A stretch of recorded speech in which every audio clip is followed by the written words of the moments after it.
Hello, everyone. Welcome to our live at 6. Live at 6 today. This is William here from Allegory Gallery, and we're coming to you a little bit later today, and that's simply because we had some really, really good friends stop in from out of town. They were passing through, and I decided to have dinner with them a little bit before they had to leave again. So Andrew's out of town. I don't know if he's back yet or not, if he'll be in this broadcast or not. But I just finished up dinner, and Andrew's out of town working on some projects with some people. So I got to hang out with our friends for a little bit, which was really nice. It was good to see them again. We haven't seen them in a while. I especially haven't seen them in a while.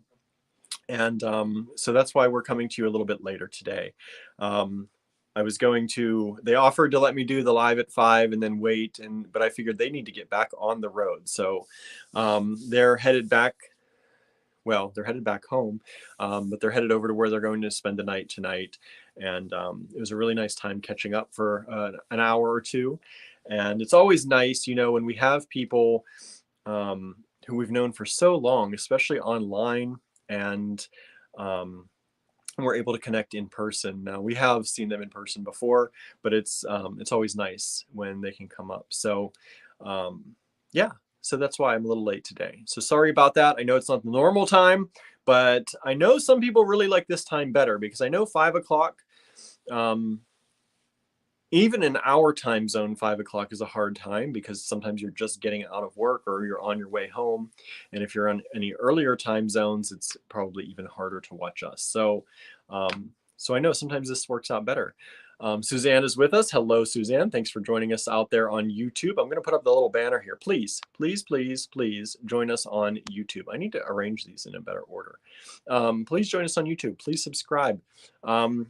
It's the 30th. I don't think we're going to meet 1,000 YouTube subscribers before the end of this month, but we're going to carry that on, and we still want to hit 1,000 YouTube subscribers. So anyone out there who's not on YouTube with us yet, please go over there and hit the subscribe. YouTube.com/Allegory Gallery.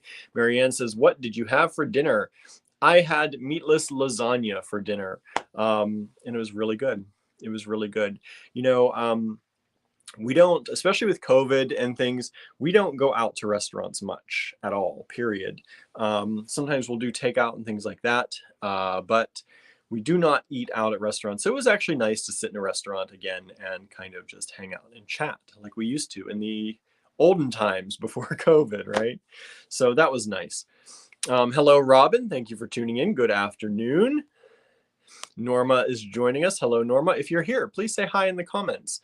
Remember, if you're in a group or possibly even on our Facebook page and you have not authorized StreamYard to see your name, you might want to hit that link. There's always a link in the description of our video.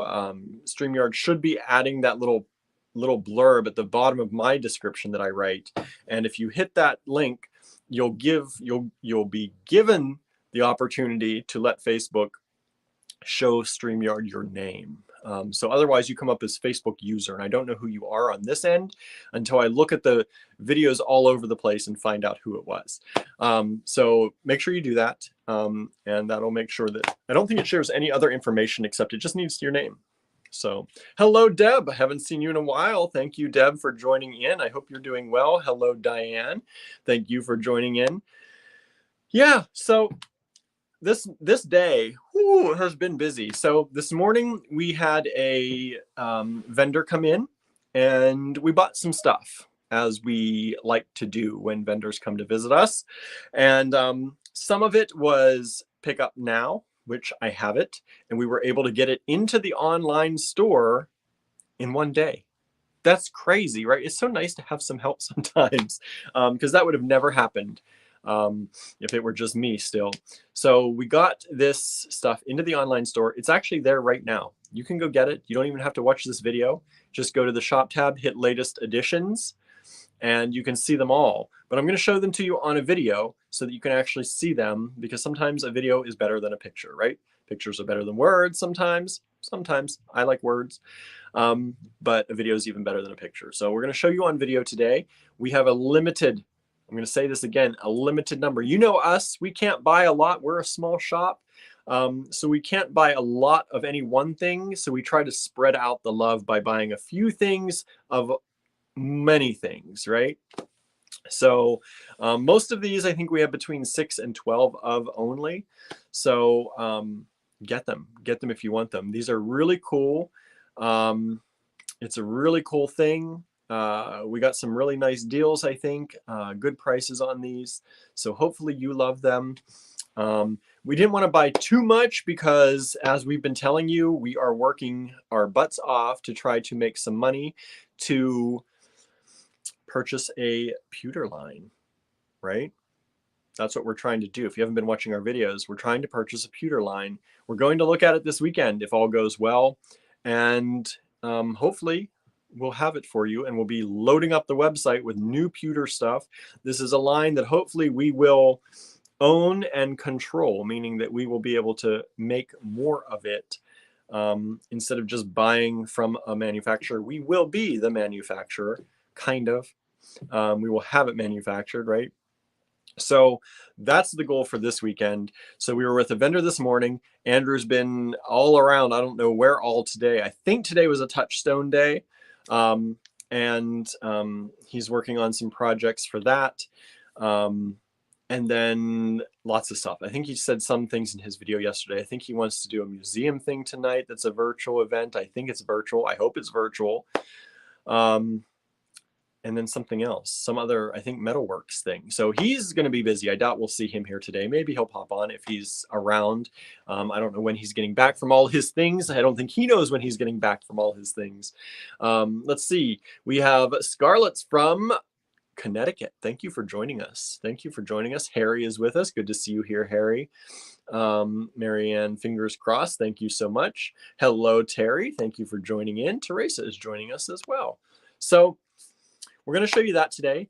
And if you didn't see, part of this, you know, we're trying to do this buyout. I keep talking about it. We keep talking about it. We're trying to raise money on the online store. So we made a special edition springtime pendant collection. Suzanne says we have another tornado watch with extremely high winds. I hope you're all okay down there. Batten down the hatches, right? Close everything up. Hopefully everything passes. We're going to knock on wood here for you in Pennsylvania. So hopefully nothing goes on down there for you. We made a special edition springtime pendant collection. These are beautiful springtime pendants. I think we did a small edition of small pendants like this before for our 10th anniversary here at Allegory Gallery. But these are the full-size big pendants in the most colors in acrylic that we've ever done. I think there are 7 different colors of each design, and I'm going to show you those as well. I have those here in my trusty pocket behind me in my Mr. Rogers sweater that I had on earlier today. So we have that, and so I'm going to show you those, and I'm going to show you this metal collection, and that'll be today. So I hope everyone's well. I just had food. I'm like kind of, you know what, the food coma. It's happening. It's starting to happen. I'm trying to keep my energy up so that it doesn't happen. So yeah, let's dive into this. If you have any questions along the way, I will try to answer your questions. Sometimes I can't answer your questions, but we try our best. All right. So let me go ahead. I'm going to flip this camera around. You're going to see the ceiling for just a little longer than a momentito, right? I always say a momentito, and then it's always longer than that. Maybe. Who knows what a momentito, how long that lasts. There we go. Back camera. Back camera functioning. Scarlett says, coffee. I can't have coffee. I don't drink caffeine. I don't drink caffeine. And I don't drink alcohol anymore. Gave them up because of my anxiety issues. It has been a really good thing. I have 2 pennies to choose from today. Let's see which has the least reflection. I think this one's less reflective. So yeah, no caffeine for me. I don't have caffeine. I do not function on caffeine. I function on sleep only. So if I don't get enough, then I'm tired. Right? All right. Let's take a look at these. Let's start out with some bead caps. Bead caps are something someone always asks us. There's something people always ask us for, but we don't always have. We don't always have them. Hello, Cindy. Thank you for joining us. So we got today some bead caps. And these are copper-plated bead caps. Look at them. Look how nice those are. And like I said, this is something that we don't often have in store, but people always ask us for. So we said, okay, let's get some. Let's put them in the online store and let's see how they do. All right, so these are in the online store, these little copper bead caps. Here's a penny. Here's a penny so you can see. Oh, there's Diane. I saw Diane earlier today. Glad you can join us. I hope all the dogs are fed. So there we have the copper plated. And I think we have 12 of those. And those are $2.75 each only. $2.75 each only. Isn't that a good deal? I think that's a great deal. So there those are. And then we have them in this lovely brass color as well. Marianne says, caffeine doesn't wake me up, but I love black coffee. See, that was my thing. Even when I drank caffeine and coffee, it did nothing for me. It did nothing. I could drink coffee at midnight and I could still fall asleep after a big dinner. No problem. So I get it. But I cut caffeine out because my doctor said with anxiety, caffeine is probably 80% of your issue. I don't know if it was that high, but it was definitely part of my issue, I think. So I have not had caffeine pretty much since. And I feel pretty good on it. I feel pretty good on it.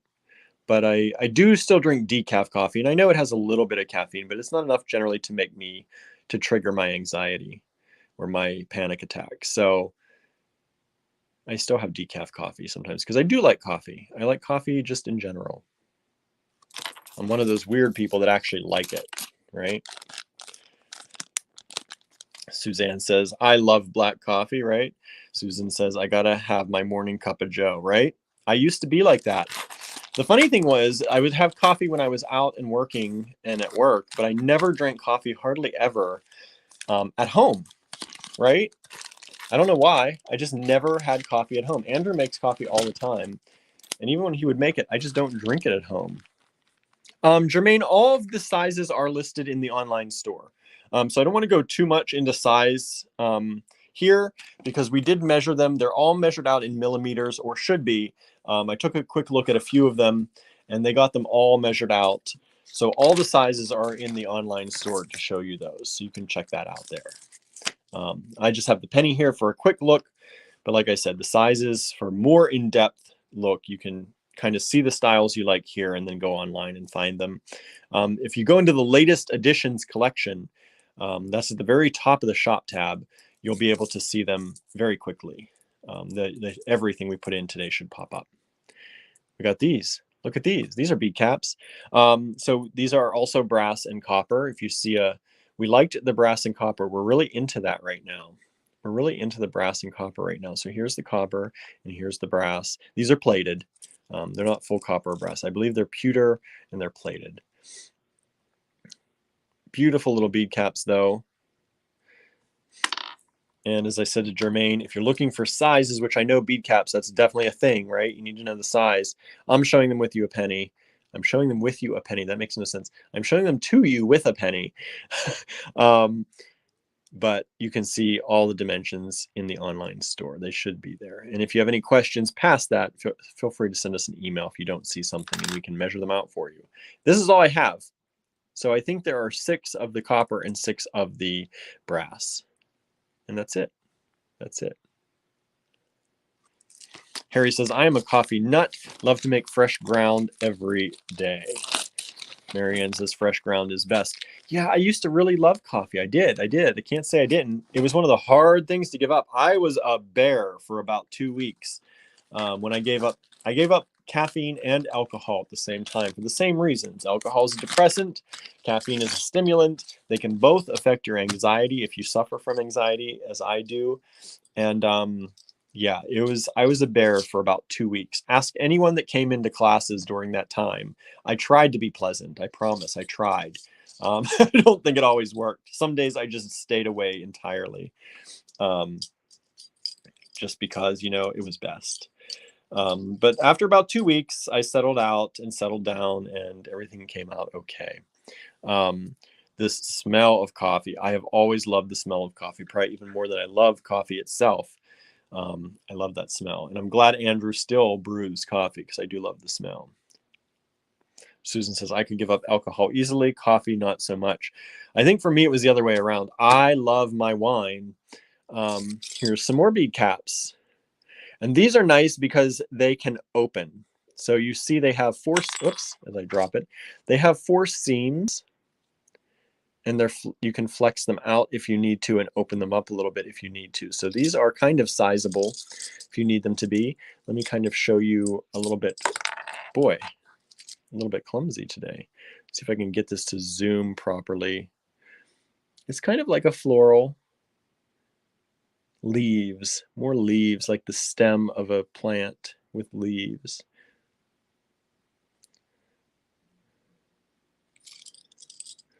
Robin says, I must have coffee anxiety, be damned. Yeah, that's what I thought for a while too. And then I had a panic attack again. And panic attacks, if you've never had one, are no fun. And so I decided that's it. Coffee's gone, alcohol's gone. I did love my wine.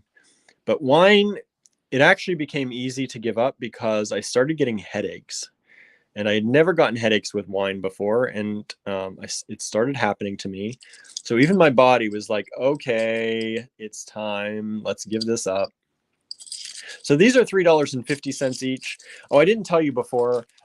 These ones that I showed you before were $2 each. These are $3.50 each for these sizable ones. They're, like I said, they're open, so you can spread them apart if you need to and enlarge them a little bit. Suzanne says, I gave up alcohol for Lent, may make it permanent. You know, it's, I'm not saying I never have had a drink because for our wedding, I did, you know, raise a glass or 2 or 3 for our wedding.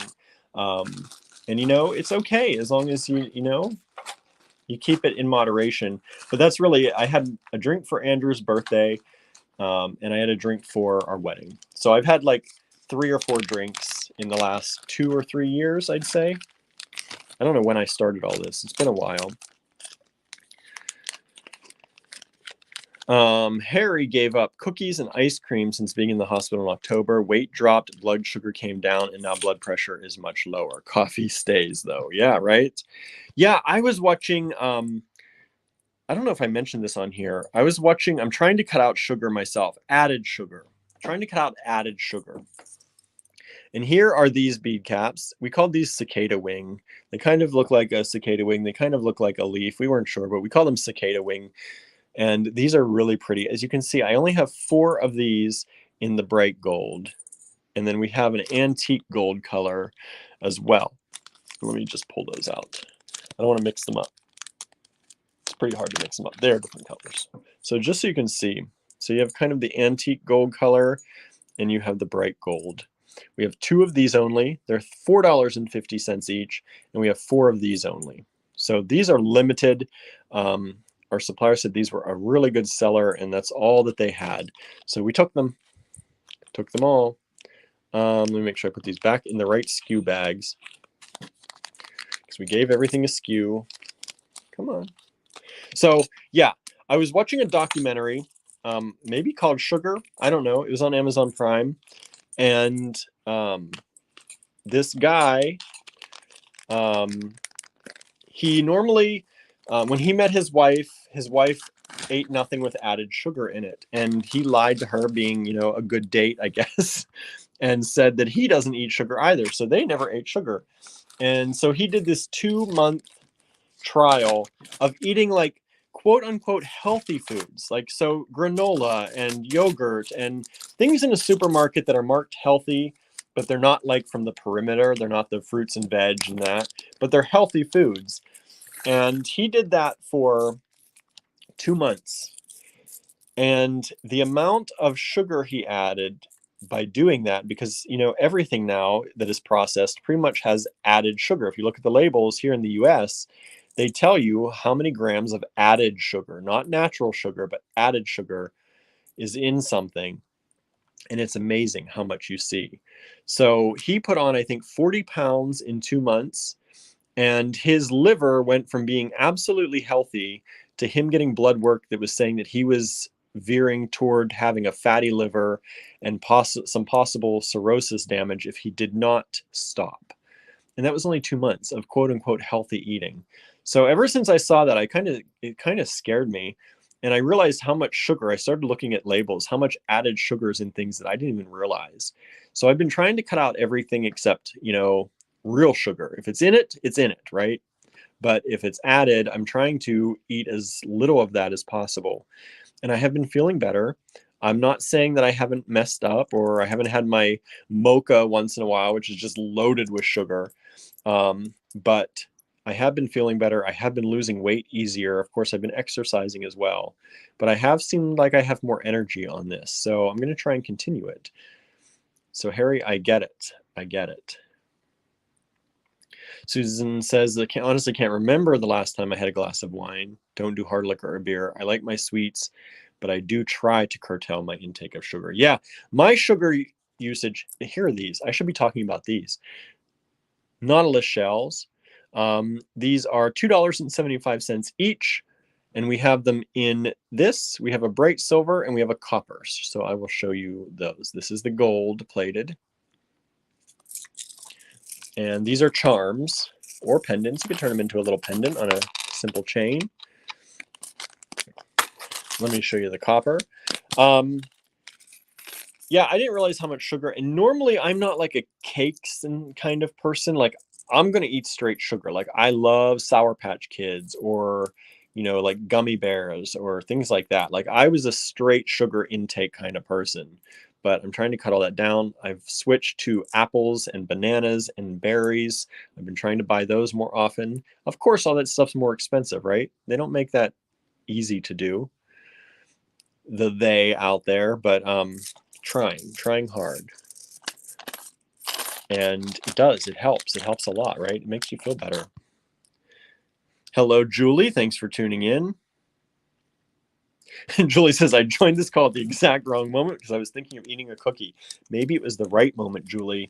Maybe it was the right moment. You were meant to hear this. I don't know. I don't know. And here are the silver ones. Here are the silver ones. Sugar is evil. It is, right? It's not evil. It's just the way we use it is evil, right? It doesn't need to be in everything. We don't need sugar in our bread. We don't need sugar added to everything in the world, especially white, plain processed sugar, right? It's fructose added to a lot of US products. Yeah, there's fructose too. You have high fructose corn syrup, you have fructose, you have sugar, you have, any sugar, any actual sugar is going to be bad for you if it's added, really. If it's in food, your body can kind of do things with it. But I watched that documentary and they talked about how bad the loop that happens in your body and between your body and your brain when you insert sugar. And it pretty much constantly keeps you on a loop of wanting more and not being able to give it up. And it's such a strange thing and it's such a scary thing. So I just said, you know what? I'm going to try and cut out added sugar. Like I said, I'm still eating fruit. I'm eating the things that it comes in naturally, but I'm trying to get rid of as much added sugar as I can. And who knows if I'll succeed? Who knows? These are $2.75 each for these Nautilus Shell charms, available in the bright gold, the bright silver, and the copper. Diane says, I only drink decaf espresso now, but I still drink black tea. Yeah, I gave up everything except herbal teas as well. I do miss my Earl Grey. I do miss Earl Grey, but sometimes you have to give something up to make sure you stay healthy and to make sure you stay centered. And that's okay. It's all part of life, right? It's okay to give things up when they're not great for you. Gummy candy is my favorite, says Deb. I know. I love them so much. I love them so much. Oh, there's Andrew. He did make it back. I guess he's back home now. So much easier to buy these instead of making a Nautilus shell like I did in the Chasing and Repoussé demo. Yeah, right? You could just buy these, or you could try and hammer one out like Andrew did. Not so easy. Not so easy. Julie says, maybe it is the right moment. I'm addicted, right? I'm definitely addicted to sugar in various ways, but I'm trying to get away from it. And you know what? Honestly, I will say that since it's only been about a week and a half, maybe 2 weeks that I've been trying to take out my sugar, and I failed here and there. Of course I have, right? It's just the start, and I'm not being entirely strict on it. I'm still having my goodies once in a while. And sometimes I'm replacing them. Like I just ate like potato chips last night and replacing my sugar with potato chips. But that happens. But it's there is an addiction to it, and I have felt healthier. I have felt lighter. I don't know what the other word is for it. And so I think it's worth trying if you want to, but it's hard. It's hard, right? These are beautiful Tree of Life pendants, and these are only $3.75 each. Crazy. $3.75 each. They're pretty big. They're pretty nice and big. So if you wanted to wire wrap some little stones in there on the tree, you could do that. That way you don't have to wire wrap an entire tree pendant. You just wire wrap some stones in there, dangle some things from there. I think that'd be cool. So we have a number of those, I think 12 of those, available at $3.75 each. Diane says, no caffeine here either. I can get by with 1 cup of decaf in the morning. Celebratory glass of wine occasionally helps control my AFib. Don't miss it. Sugar is next, right? I think a lot of us here seem to be on the same path. I know for AFib, it's one thing. My aunt suffers terribly with AFib. She's been through 3 or 4 or 5 heart procedures to try to stop it and get it. She's been through pretty much all the medications possible.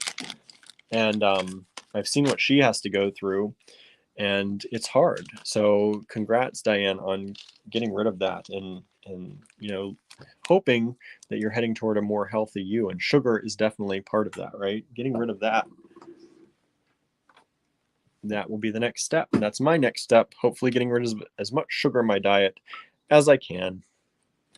Trying to be healthy, trying to exercise. I'm turning into one of those people who go on and on about being healthy probably, but Harry's been baking sourdough bread lately. Love it. I love a good sourdough. We have a really good bread maker here in town, and every once in a while, and he does sourdough, and it's over a wood fire. He's now converting to an electric oven, which some people are upset about, but as a small business, I get it. He'll be able to do more. He'll be able to control it better, and he won't have as much waste. So, but he does make a very good sourdough. If you're ever in town, Wildfire Bread, very good sourdough bread.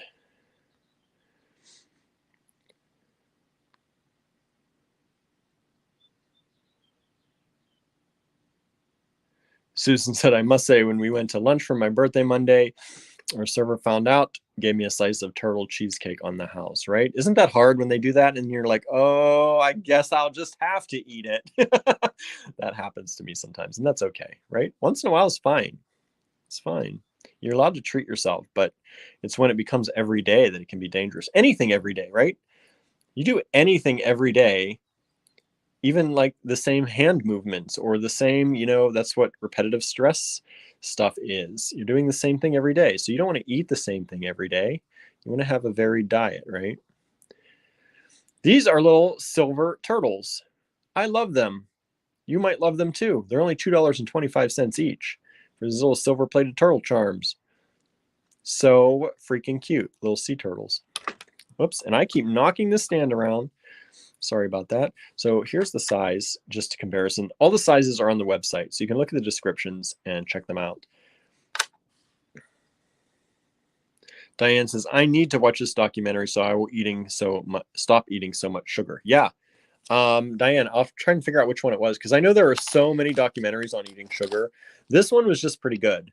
It was informative, and it made me decide, you know what? I don't want a fatty liver. I don't want to cause cirrhosis of the liver from eating so much sugar. So let's stop this. Let's stop this. Andrew said it's my food groups, caffeine and sugar. That's pretty much Andrew's life. Caffeine and sugar. Yeah, as he said, their sugar is in so many things, and it really is. You don't even know. You don't even know. Marianne was talking about sugar's needed in bread. Yeah, maybe a little bit, but it's crazy. Like I looked at my Gatorade the other day. I used to drink multiple Gatorades a day.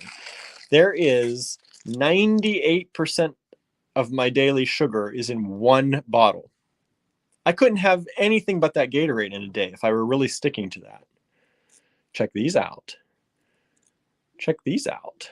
These are the copper color. I also have some in brass. I'll show you those. These are $2.75 each only. Andrew says, including the food I make, right?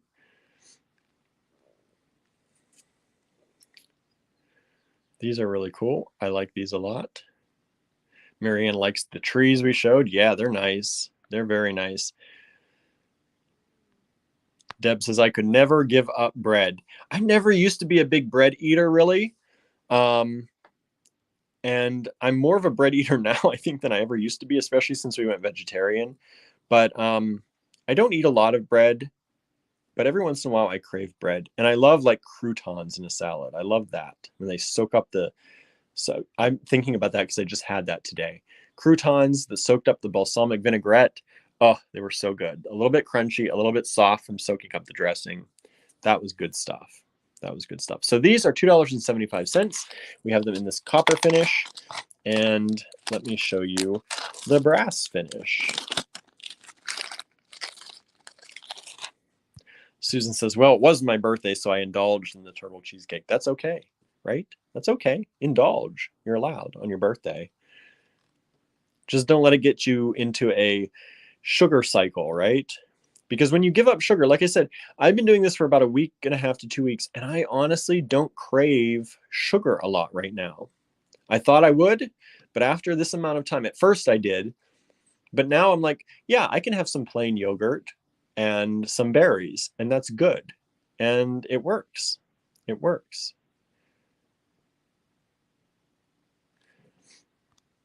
Susan says, I never cared for Gatorade. Yeah, I like a few of the flavors, but now that I've been off of it and I tried it the other day, I was like, this is super salty and sugary. And I know it's supposed to be salty because it's supposed to replace salts, right? From working out and stuff. And I get that. And probably sugar too, but give you that boost, but it's not the kind of boost you really want necessarily, right? I do like Gatorade though, I have to say. I do like it. It's one of my, it used to be one of my go-to drinks when I was out somewhere and I didn't have any brands I liked. At least there was a Gatorade around, especially after giving up caffeine and couldn't drink soda or anything like that. So now I'm pretty much giving up my Gatorade. I'll probably still have one once in a while, but trying to give that up too. Andrew says, bread for soup, that's my favorite. Yeah, Andrew got me into doing bread for soup a lot more than I ever used to. But a good piece of bread with lots of butter, like lots of butter, the salty butter in your soup and soaking up the soup, that's good stuff. That's good stuff. Andrew said the dipping and the mopping, right? Exactly. Oh, we're going to go on a bread and water diet soon. I don't know about that. But I do need to lose weight because I'm gaining weight. I'm starting to lose weight now because I've been working on it. I've been exercising. And when I was really vigilant the last week or so on my sugar, I was losing a lot of weight. And then I sort of came back to having some sugar and eating bigger portions again. And I put more weight on. It's amazing how you can see weight go on and off sometimes, right? I certainly can. And especially when you're working hard to lose it and you're like, oh, I'm so proud of myself. And then you wake up the next morning after having a big meal and sugar and especially like 2 days after, right? Then you start to really feel it. These are cool. These are beautiful. Little butterfly charms, $2.75 each only. We have 12 of them in stock, ready for you. Now remember, everything that you purchase for the time being is going to help us buy out that pewter line. We're trying to raise funds for that. We're doing everything we can. Andrew's working on things in the background. We are working on lots of things in the background. We're trying to raise that money, everyone. It's this weekend. So we have to put down a down payment on all this stuff. And we need your help. So if you see something you like, I hope you'll decide to go to allegorygallery.com and pick it up. And then we'll be hopefully purchasing a pewter line, and we're going to have lots of I mean, lots of amazing fun stuff for you from that.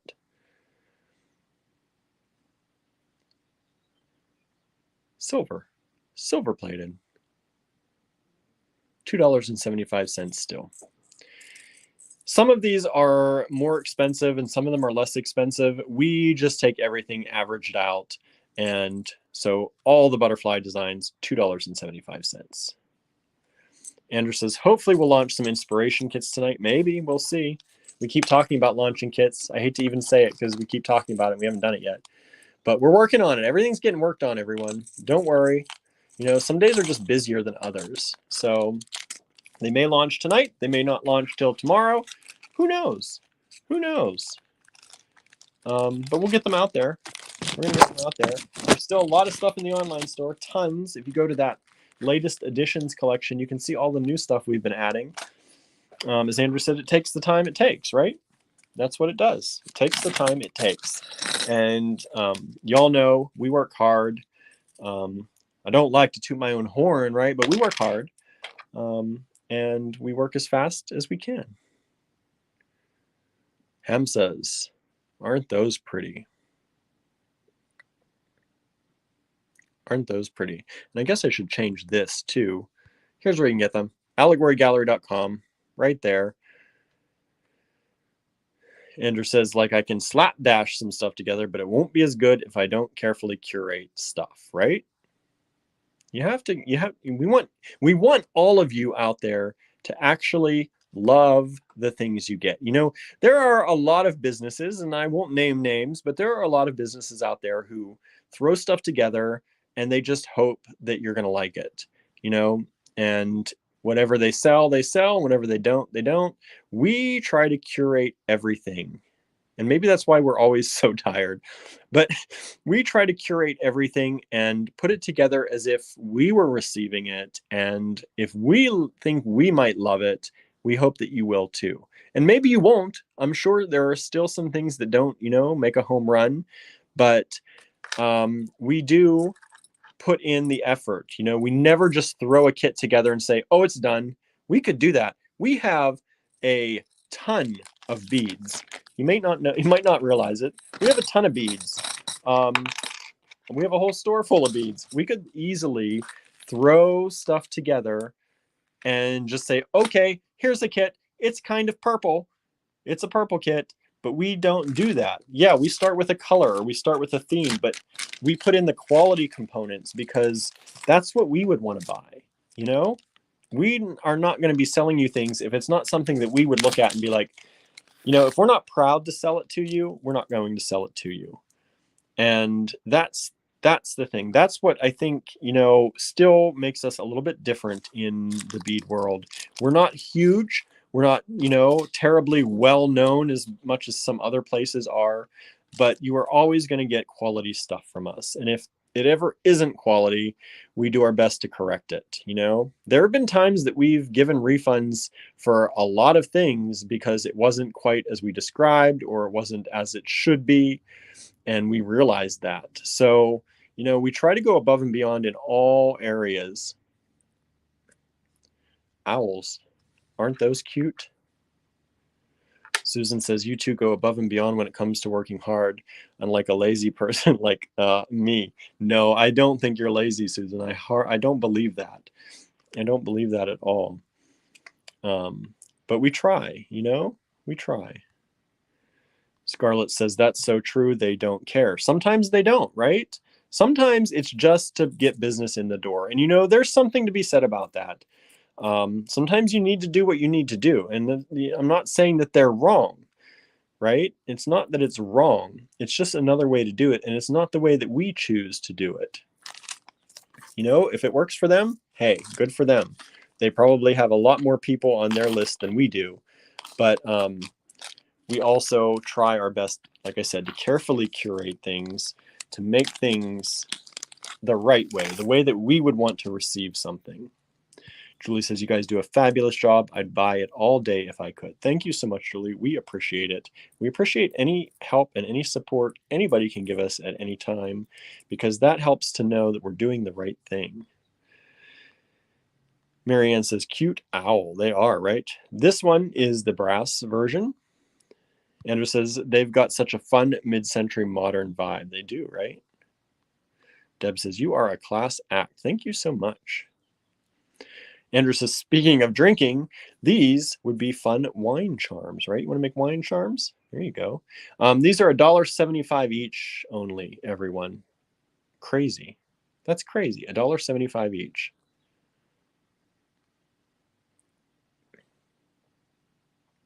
Scarlett says, the only thing they take time on is folding the tissue. Sometimes, right? They make it look nice and hope it presents nicely.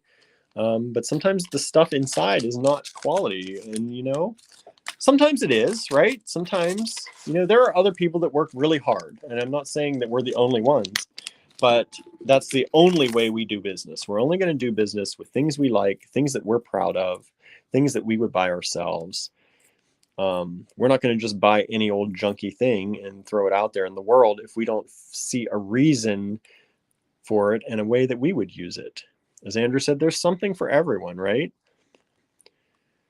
Some people use things in different ways that they're, you know, they're disposable, or they're using them in something that doesn't require, you know, the high end or higher end. Not everything. Like these are $1.75. These are not high end, but aren't they nice, right? They're still nice. I would use these. So we'll sell them, right?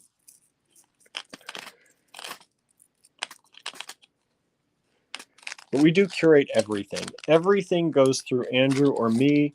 We see it, we look at it, we determine whether we would use it, how we would use it, if it's something that our customers would like, if you all would like to see them. We do a lot of shopping with you all in mind. Maybe you don't know that. Maybe you don't know that, but we do a lot of our shopping thinking, you know, when we see something, we're like, I know who wants that. I know who would like these. You all come to our mind when we get to know you enough, when we see your comments here, when we start to get a feel for what you like from what you purchase, and we buy more of that kind of stuff. You may not realize it, but we do. We care about you. We care about what you like. And that's what a lot of our store becomes filled with, things that we know that our people like.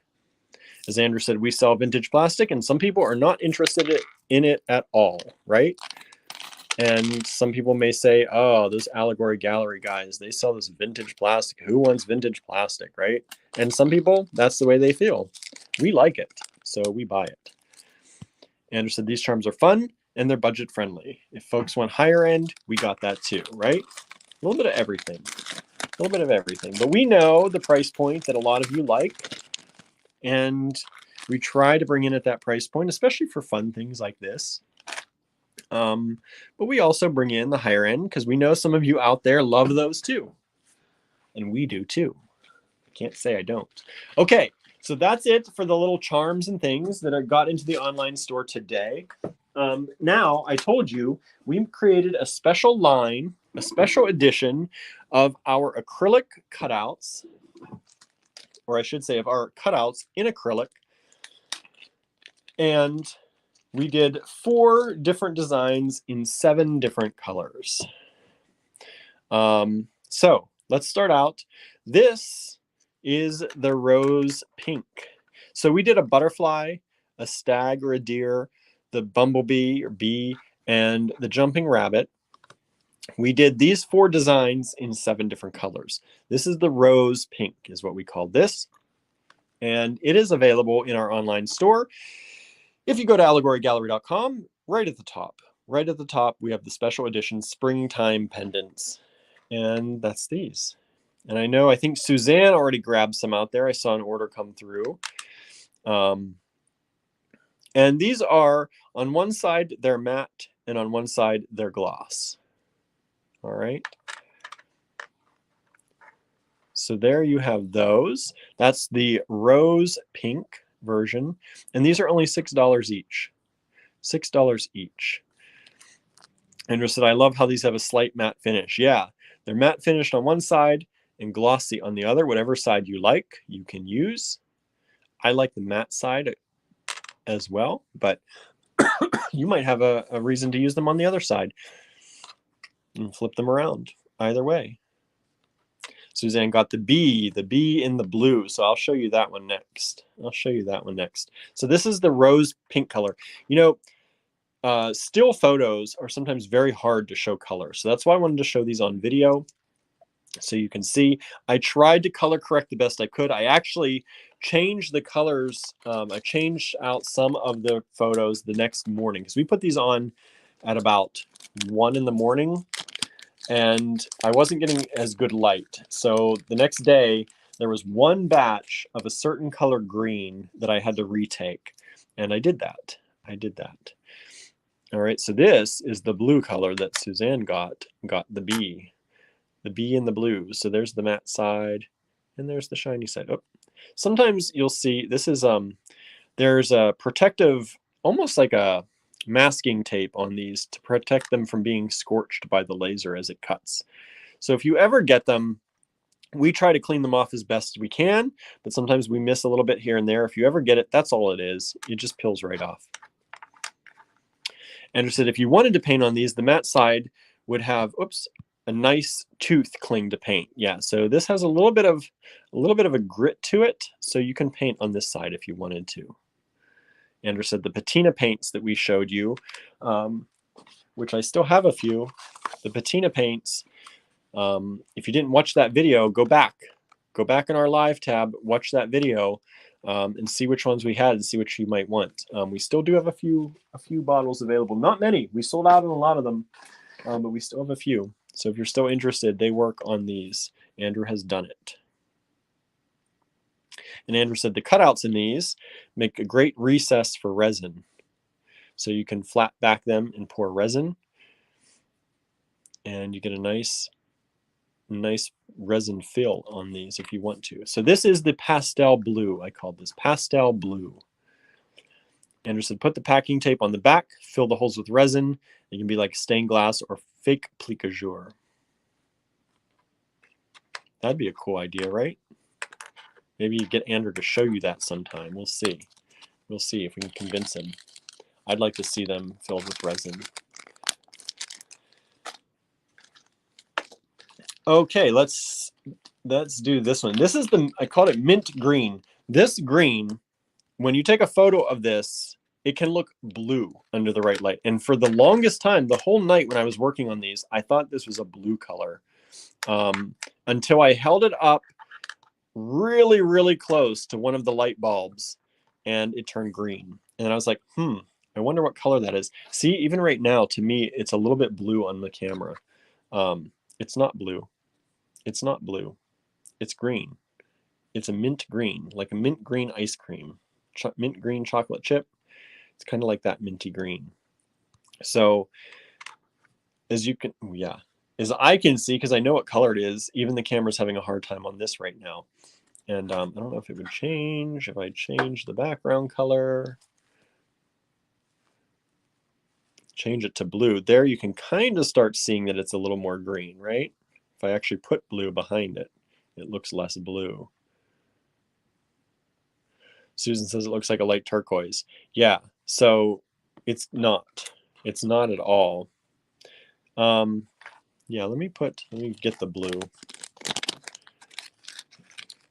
Here's the blue. There. Now the camera will show you. Let's see if I can do it this way. There you go. Good idea, Diane. So now I think you can see better. This is blue. This is mint green. Blue, mint green. So I had to retake these photos and replace them the next morning, and even the group photo that I originally took. And I tried to change it in the posts too, because it started looking really blue, and it's not. It's mint green. Okay. Take this away, and it's going to go back to looking blue. It's going to reset the white balance. So there's the mint green color, which is honestly a beautiful color. It's, I think, my favorite color in these. But maybe the pastel green is my favorite, but this is my second favorite color. But it's just, it's hard to photograph. So if you make jewelry with it, I will warn you, if you're selling that jewelry, It is hard. But if you see it, if you're doing it on out at a show or something, it's really a strikingly beautiful color. Next up, this is called Tulip Pink. Tulip Pink. And I'm going to show you next to the Rose Pink. Andrew says, I love the mint green. It's like vintage appliances. It's true. It is true. So this is the Tulip Pink. And this is the Rose Pink. So the Tulip Pink is a much lighter. It's almost like a baby, like kind of a baby pink color. Just a hint of pink to it compared to the Rose Pink. So if you want a real deep, well, at least a deep pink, go with the Rose. If you want just that kind of blushing by of pink, right, get the Tulip Pink.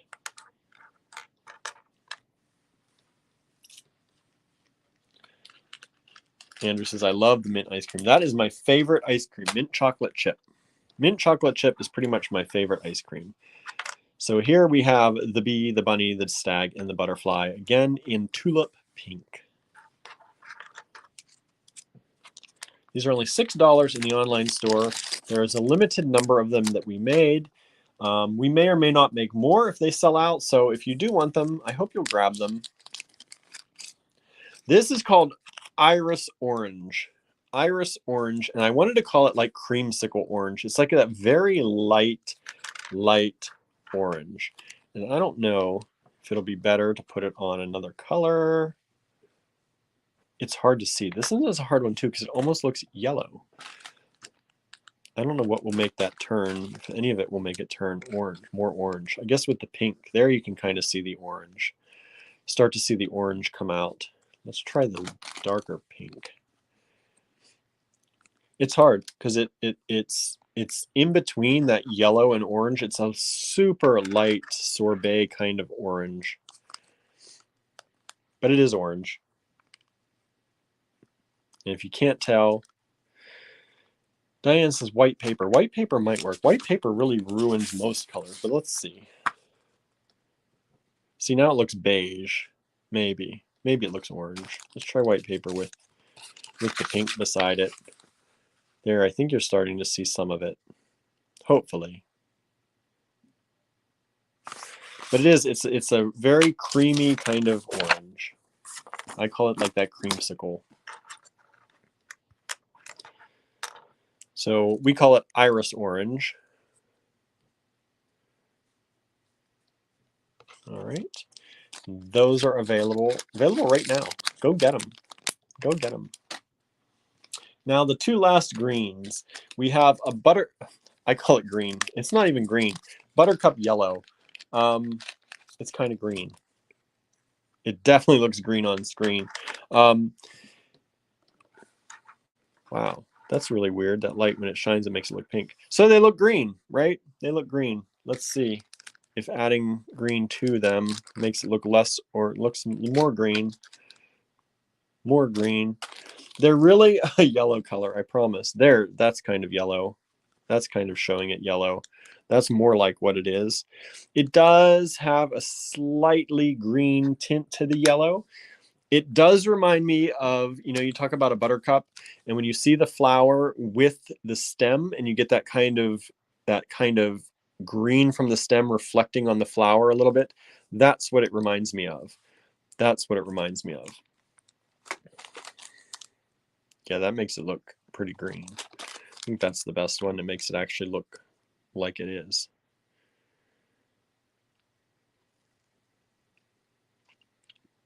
So that is Buttercup Yellow. It is a really pretty color. It's a really good spring color. But it's looking green right now, so I'm just going to take it away because it does look like a green in some lights, especially this fluorescent light that I have above me. It does. That's why I said the last greens left, because it actually does look kind of like green. Lemony citrus, Hannah says. Lemony citrus, right? And then the last one, the last color of the 7 colors is a pastel green. And as you're seeing it on screen is kind of what it looks like.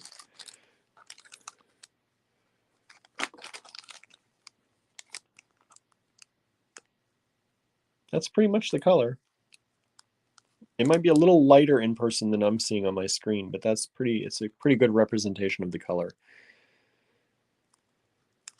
Let's see, what can we do here? Yeah, it's holding pretty steady with all these other colors. So it's a pretty good representation. It looks a little more green when it's down here. But it's probably a shade or two lighter than what you're seeing there. This one seems to be the best to show stuff with. All right, so that's pastel green.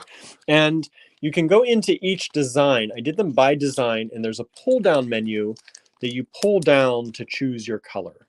So that's how you do it. They're sold individually, and let me just put them out here. They're sold individually. Maybe I'll just leave them. If you can read my writing on top, it might help for you to see which ones you might want. Right? There we go. There they all are. And we made a number of each one. Like I said, I don't know if we'll reprint them or not once they're sold out. They're kind of a special edition thing we wanted to do, and they are part of the fundraiser for our pewter line that we want to purchase. So the more of those you all buy, the more pewter hopefully we can actually get. Okay, I'm going to raise it up, and I'm going to flip the camera around.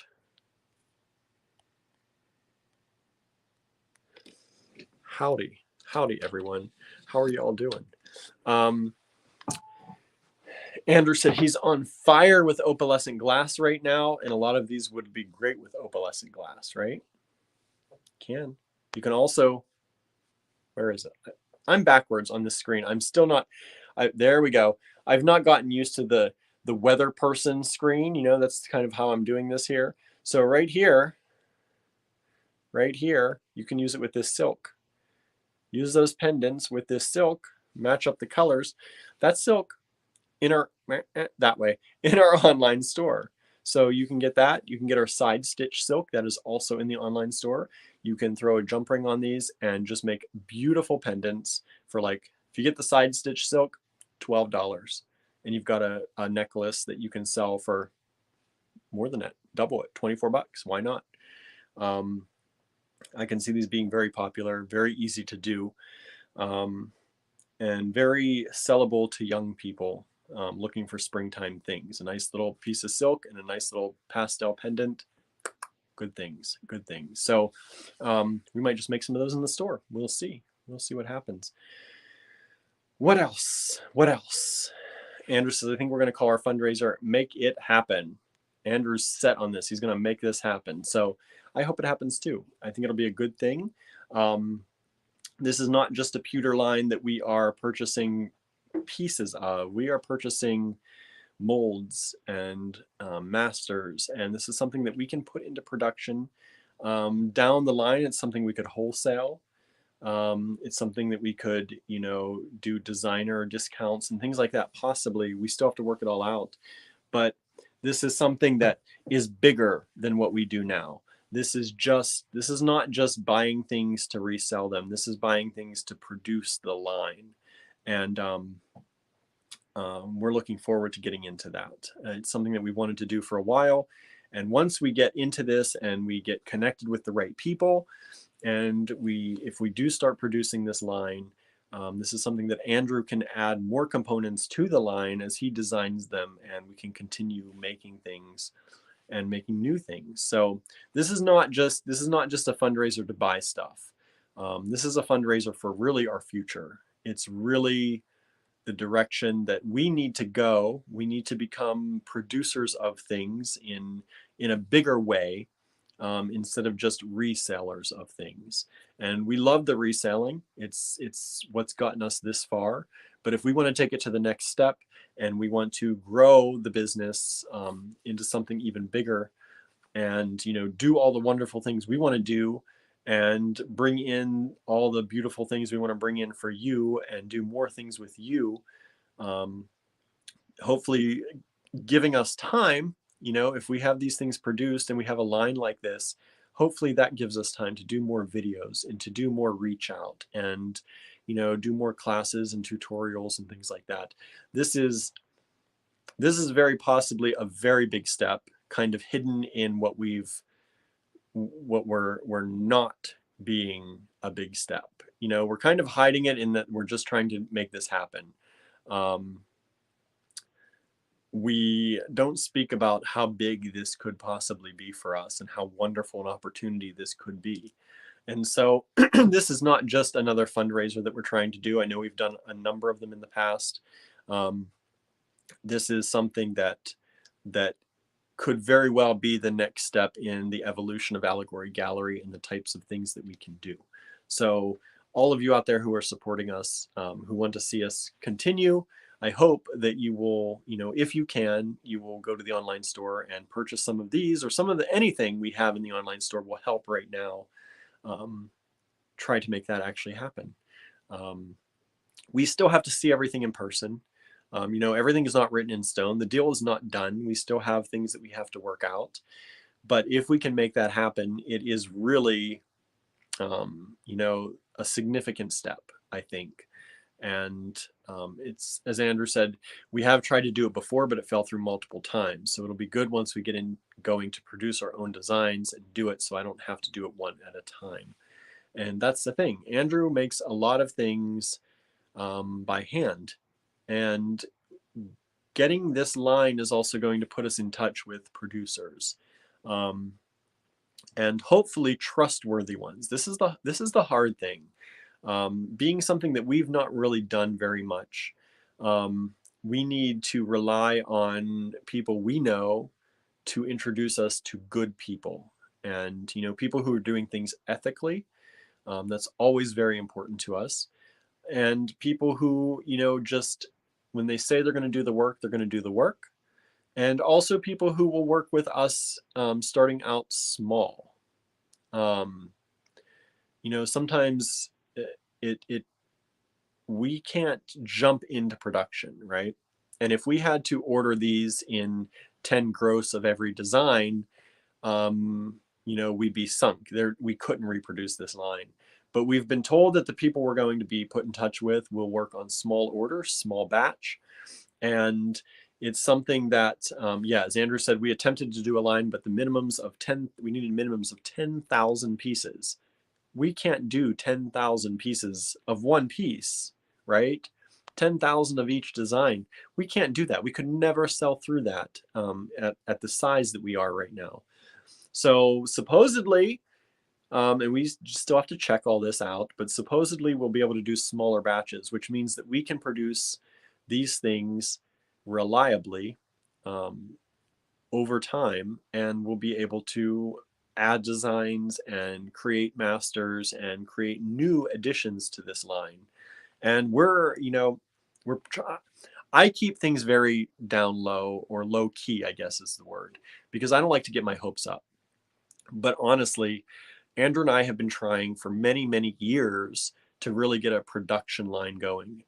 Many of you don't know this, but Allegory Gallery was almost not a thing, because we were going to launch a design company. We were going to launch a component company. Excuse me. And that's the first company we started, was going to be, we got the company name, we sought out the, you know, the tax license, all that, for another company that was going to be a component company. And it just happened that before we launched that, we ran into some issues, again, with finding somebody that we could trust to produce these things. And it just happened that somebody approached us about starting a store before we actually got that off the ground.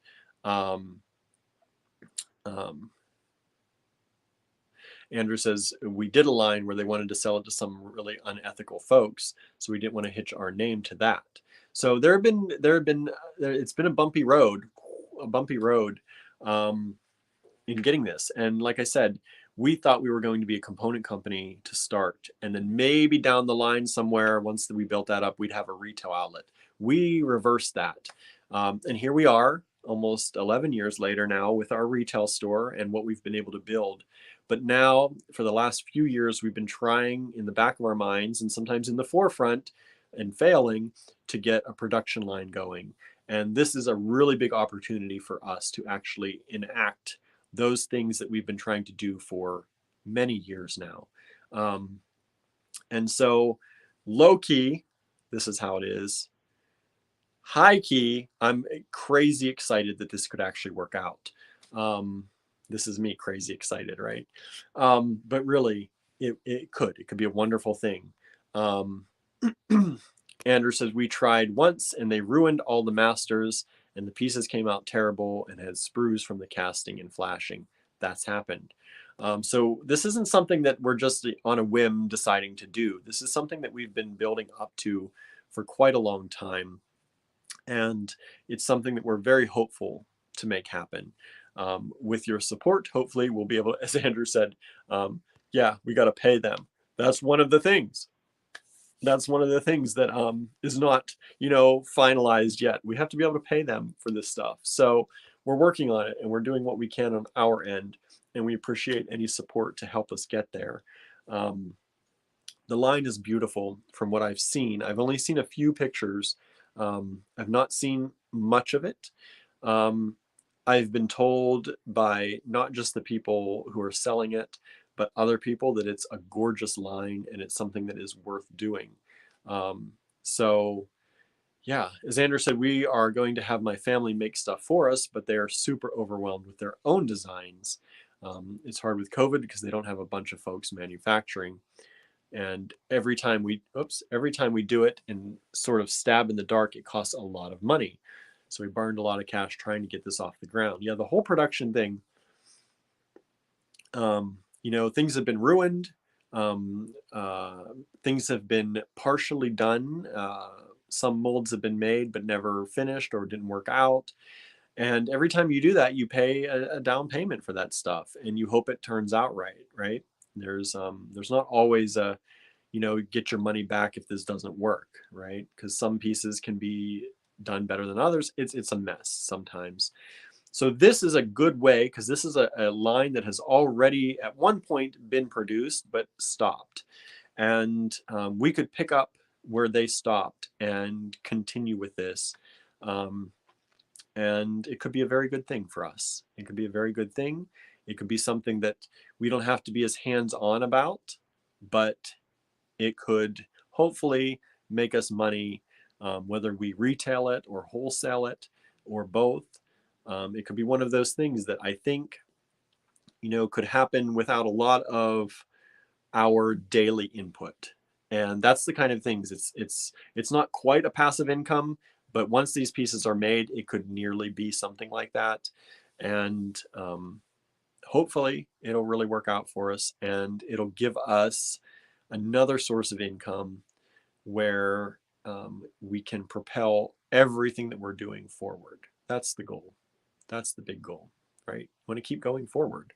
So anyway, that's a long talk to say we have a really tremendous opportunity if we can get this off the ground. And this is really the closest we've ever come to something working out exactly how we want it to. Excuse me. So if we can make it happen, it's going to be good. Andrew said one caster said that we could send the masters in whatever material we wanted. So I sent them in copper. Apparently the copper reacted to the molding material and caused the silicone. Molding material and caused the silicone.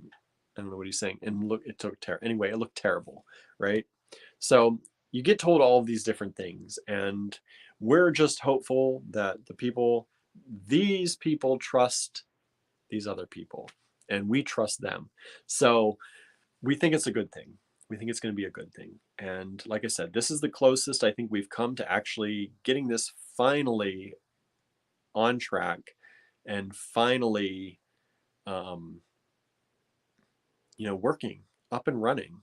And we are getting if we get this deal, we are getting a load of inventory that's already done, which will help us get started. We can judge the reaction. We can get that on our online store.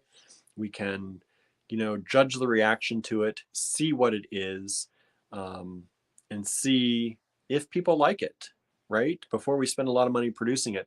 But nonetheless, much of the molding has been done, which, as Andrew said, you pay mold fees, you pay prototype fees.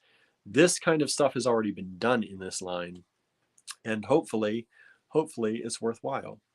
Diane says, best wishes with your dreams. I'm afraid my little order won't help much. Every order helps. See, that's what people don't understand. Every single order helps. If everybody who thought their order was too small to make it worth it would just order, it would be a huge, huge help. We, you know, I always say this, but I don't think people realize it. We're a small business. We're a very small business. And some people think their orders are very small, but those orders are what keep us alive. You know, every once in a while we have a few $100 order, or, you know, something big that comes through. But it's the small orders. It's the small orders every day that help keep us going. Having income come in, even if it's a small amount every day, is what keeps us going. We don't rely on those big orders happening every day. I wish everyone had $600 to spend with us every day, but that's not the case. Hello, Melanie. Thank you for tuning in. You're catching us kind of just at the end, but you can watch the replay, and we're still chatting. So welcome. Thank you for joining. You know, I wish we could rely on $600 orders multiple times a day, every single day. If that happened, we would have no problem purchasing this line, right? But it's really the small orders. And if you think your order is too small and you think it's not going to help, it will. It helps. And you know, sometimes I have that idea, like, I don't want to shop with a small business if I can't spend a certain amount, right? Because I feel like it's not going to help them. What's the point?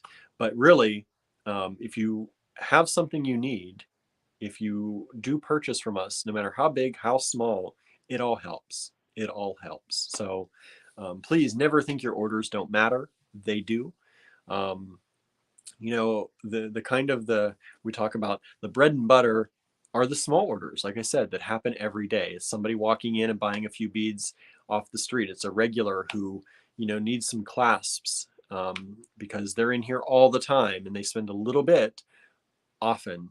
And it's the online orders that are, you know, $10, $15, but, you know, that's money coming in.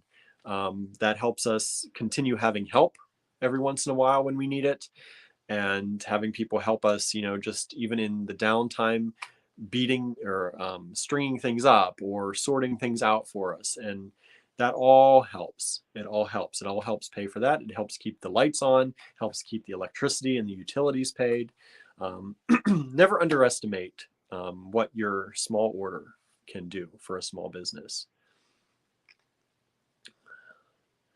Andrew said, we tried to make the magic pendants, and if you know what the magic pendants are, there's something we're still working on. Don't worry. I could have made them all at one. I could have made them all at one time and be done by now, but we sunk thousands into getting them produced and they failed. So I'm going to have my family make them. Then hopefully we'll get bigger casters to put things into production. Yeah. So if you're still, you know what they are, if you know what they are, we are working on them. We are working on them. And, you know, those things don't leave our minds. You know, sometimes we do a project and do a pre-sale or things like that, and it fails on our end.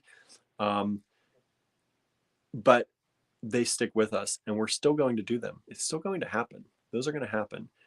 We haven't forgotten. And we wouldn't do that. We wouldn't just take money and not give you something for it.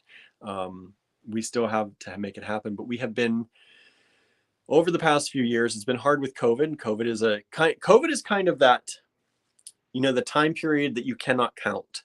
And I hate to say that because, you know, if you're waiting on something and the person you're waiting on it from says you can't count this time, it makes you crazy. It makes you angry sometimes. But really, you know, we couldn't make these relationships and we couldn't visit people and we couldn't do things like that during all of this. So it's things like this that, not that COVID's gone, but everyone's being a little bit more careful, I hope.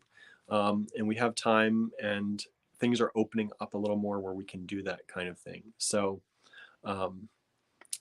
Andrew said, like, the one was so bad you could just snap the bales right off. Yeah, when we had just, and we won't sell that to you. We're not going to sell that to you. We could have sold it to you. We could have shipped those out and fulfilled our promise, you know, fulfilled our obligation, but we're not going to do that. We'll never send you something that is, you know, that you have to be super careful with because it could just snap apart, right? I'm not going to do that. Let's see. Melanie says, cool. Sorry I missed you. Love to hear you chat. I try to spread it over several small businesses each month. Can't buy from everyone every month, but I try to share it across the board. And we appreciate that. You know, we know not everyone can buy from us all the time. We get it. And we know that you have other friends and other businesses that you like to support. We get it. We do too. But when you can, and you know, when you're able to, and when you see something that you feel that you would like from us, we hope that you will. We hope that you will.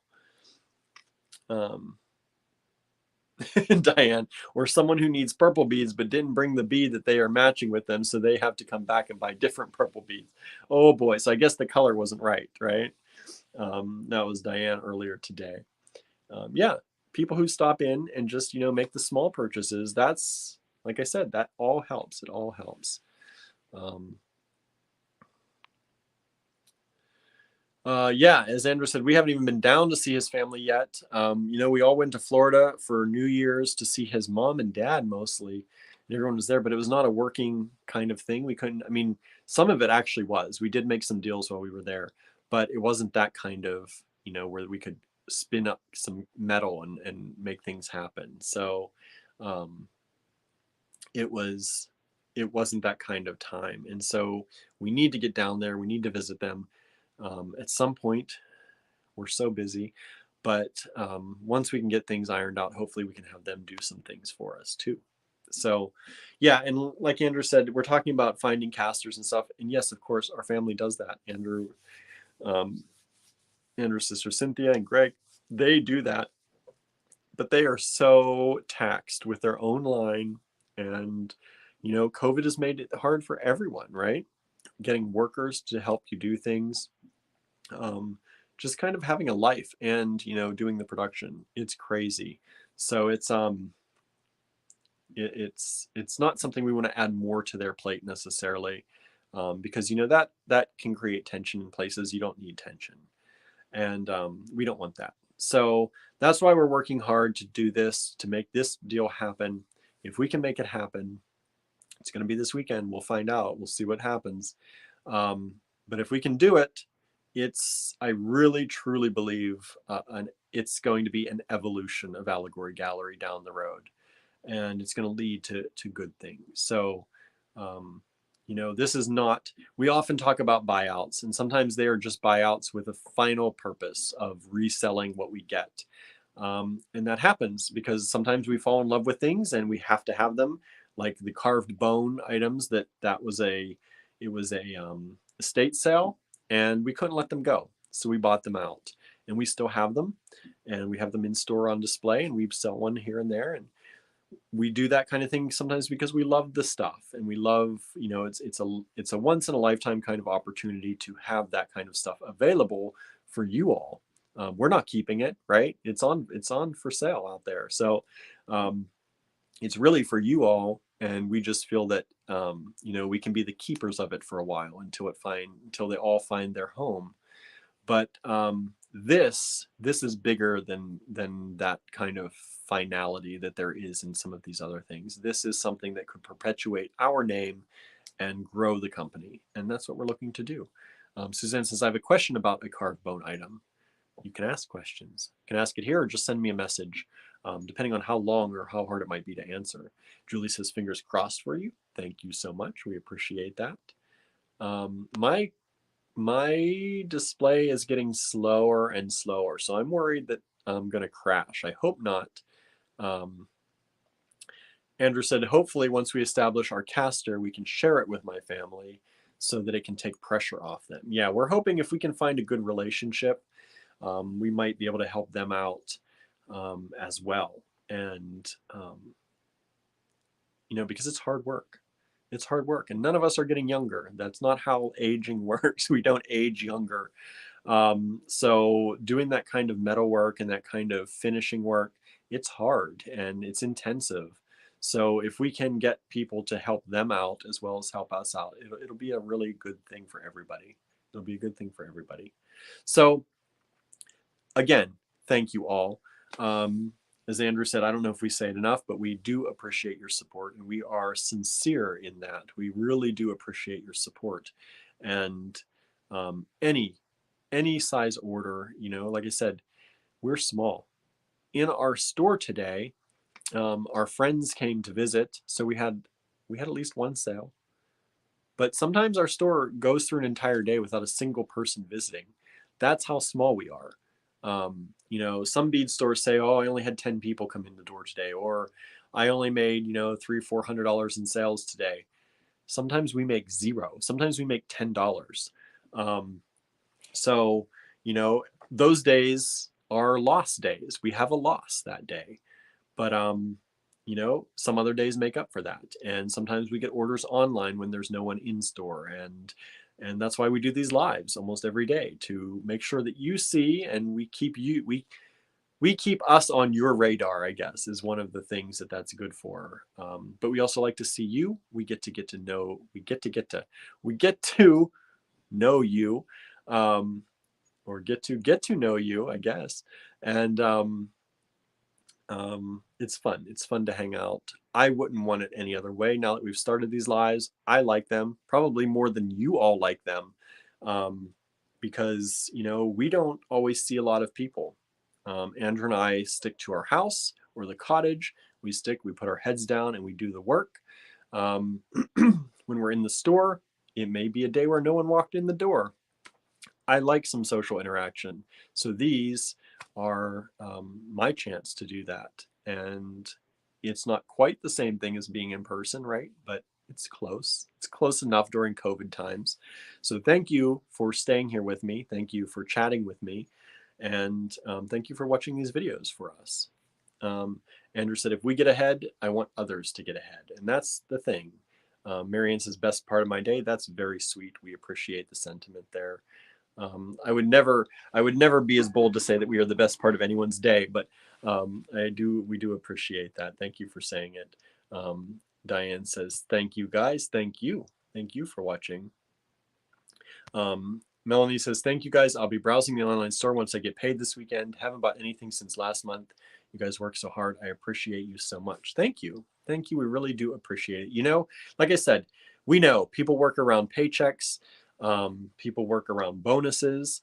You got to pay your house bills. You got to pay your utilities. You have to, you know, we're not the only small business out there. We don't try to say we are. But when people buy from us, we try to spread that love around, whether it's buying artisan components, whether it's finding a deal that makes it worthwhile for all of you to get some good stuff, you know, or investing in Andrew painting or Andrew creating new pendants and things like that. We try to do our best at spreading the love around as much as we can. And so we definitely appreciate it. Andrew says, we have to make a certain amount of money to break even every day, right? So when we don't have our sales number or reach that number, we run at a deficit. Normally we have a good day, it'll make that up. So that's, you know, every business, we have numbers. We know what the numbers are that we want to make every day to break even. Many days in the winter, that's why we say January through April, difficult. 1/3 of our year is tremendously difficult. So we're just thankful for all of you out there who do send in an order here and there, whether it's big, whether it's small. We appreciate them all. Whether it's big, whether it's small, we appreciate them all, right? But yeah, we really do. Andrew said, like with COVID, we haven't seen the same foot traffic. So it really is hard when you're constantly just trying to get ahead. Yeah, we want to always be ahead. Who wants to be behind? My grandfather, I don't know where it came from. He used to play pool, and maybe he was a little bit of a pool shark sometimes. And I think he used to do a little bit of gambling here and there, playing pool in the pool halls. And he had a pool table in his house before he retired. He didn't play much at all. But when we were kids, we would sometimes get out, open up the pool table and he'd play with us or show us some things. But he always used to say that the 8-ball was behind him and it was ready to crush him. Like it was this rolling eight. He says, don't get behind the 8-ball. And I don't know what that actually meant, but to me, it was like this giant in my head as a kid. I always thought this giant 8-ball was coming rolling at him and he had to stay ahead of it. And that's kind of how I relate to that when, we're trying to keep ahead. We're trying to stay ahead of the 8, but don't get behind the 8-ball, because if you get behind the 8-ball, you're smushed, right? It's going to take you a long time to recover and catch up to that 8-ball again.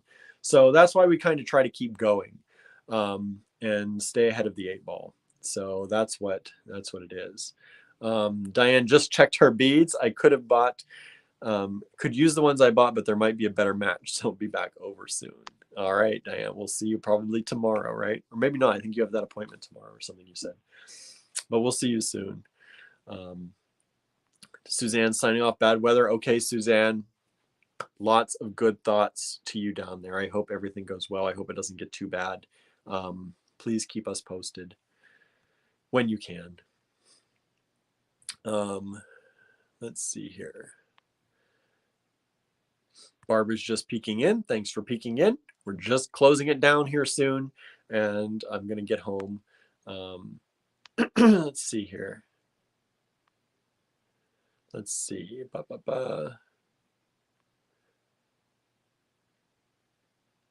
Yeah, as Andrew said, my grandmother told me stories about how sometimes that pool hall hustle kept food on the table. It's true. My grandparents didn't have a lot of money. And even when they had kids, they didn't always have a lot of money. Like there were times I've been told that like my grandfather would go out and, shoot a squirrel and that was dinner. I know it sounds very, it sounds very, I don't know, rustic, but that's the truth. But my grandfather always provided. He ended up working in the steel mills here in Bethlehem Steel in Johnstown, which converted to other steel mills over time. Became very good at his job to the point that they multiple times asked him to come out of retirement to help train and teach people, and he did. But he was generally a quiet guy. He liked to stay on his property and take care of his property. But there were times that things were very lean. I think he also had a nursery at one point, a plant nursery, and he sold plants on the side when he could. But yeah, he sometimes did pool hall hustles to keep, food on the table, keep money coming in so that they could have food. And he said, like, your grandma's one of the first women to work. Yeah, my grandmother worked. My grandmother actually hid her pregnancy as long as she could because women who got pregnant got fired. And so she worked, ultimately ended up working for Sears for the catalog department when they had a specialized catalog department.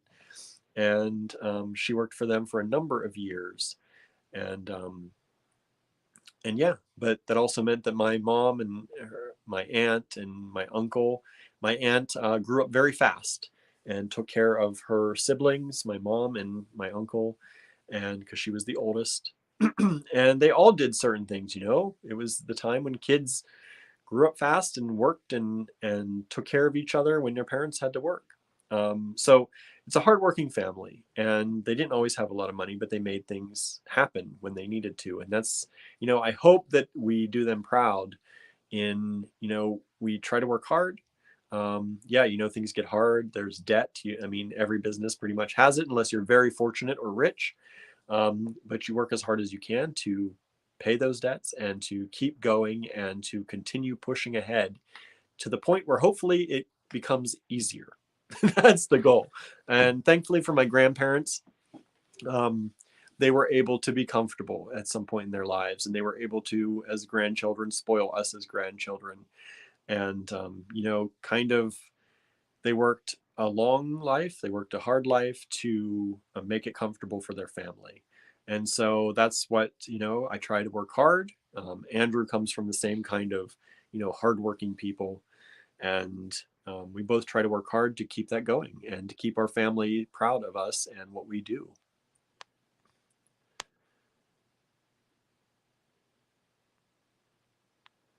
Let's see.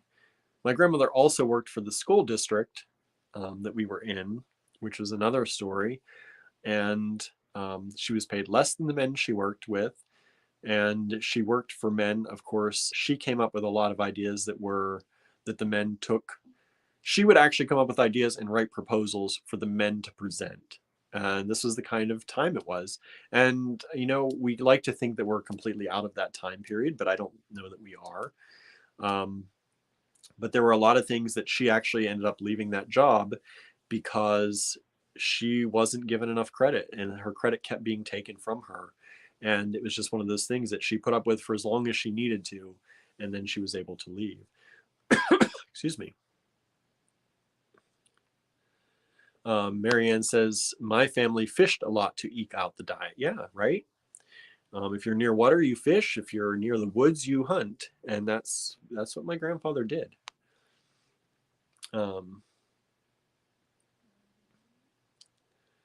Andrew was, up here. He was saying, and she was paid a lot less than the men. He's trying to say men folk, right? She was. And that's just women were, and women still are, unfortunately, in a lot of places. Let's see here. Melanie says, I'm sure you guys make them very proud. I hope so. I hope so. They've passed now. It's been a few years. It's still hard, but I hope so. Sandra says, amazing what our grandparents went through, right? It really is. It really, really is. We keep reminders around our store of your grandparents to remind us to work hard. It's true. It's true. A lot of the furniture that we've created, that we've made in the store here, have pieces of wood that my grandfather cut, or when they tore down the house that was on their property to build their house, my mom and aunt and both worked on removing nails from the wood, and that wood was stacked in my grandfather's, he called it the building. It was just the building all the time growing up, but it was like a big steel building that he kept his tractors in. And that wood was just in there for years and years, never used, probably sparingly here and there. So some of our tables are made out of that wood. Some of it's made out of some wood that he cut just before he passed. So we do try to keep things around that remind us of them and remind us that they had to work hard. So do we, right?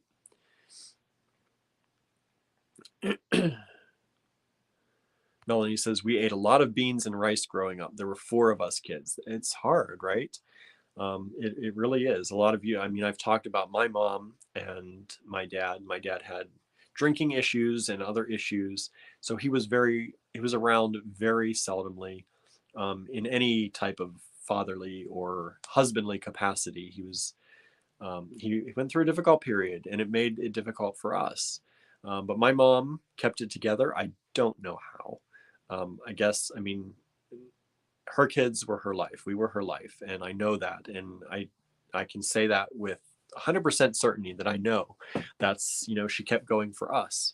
And so, yeah, there were things like she always made sure there was food on the table somehow. And I'm sure her bills got behind. I'm sure the mortgage got behind at points, but she did what she could to make it work. And, it's hard.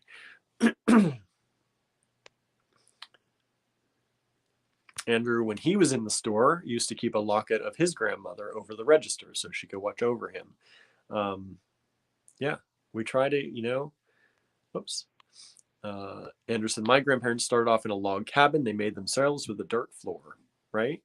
So we both have families that worked very hard to get where they were, and still continue this day to inspire us to just to work hard. But my grandfather was one, he worked consistently, and he always had a saying that it came down to pretty much work steady, not hard.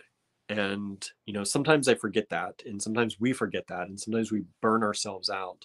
But the goal is to work steady and not work too hard so you don't, ruin yourself, because that can happen. Your body can give out. And he knew that, being a steel worker. And if you work hard, sometimes you lose traction, not traction, but sometimes you get too into the work, right? You get too into the work and you lose focus. I guess that's what I'm trying to say. And mistakes can happen. And so he is a steel worker. You didn't want mistakes when you had molten steel, around you everywhere, flying around. So he always said, work steady, not hard. And I try to keep that in mind. When I'm starting to feel burnt out, I try to remind myself, you need to work steady, not hard, because that's when mistakes happen. When you push too hard, mistakes happen. And you get, as Andrew said, you get myopic, right? Melanie says, what a great mom does. My mom did the same and still does, right? Yeah, my mom works hard. Like, my mom has had a lot of things happen through situations. And my mom should be a wealthy person, but at one point in time, my mom dedicated her life pretty much to one job. And throughout time, that job provided and also took away. My mom should be comfortably retiring, but a retirement plan that was started was taken away at one point, and a lot of money was taken away with that. And so, it's hard, and she's had to work really hard to make sure that she's even able to retire. And I think, she raised us, and it was a blessing to have her and to still have her. She still does as much as she can for us anytime. Anytime we need, she tries to help out anytime she can. And yes, it's our mom. My mom still does that, and so does Andrew's parents. Anytime they can help, they try.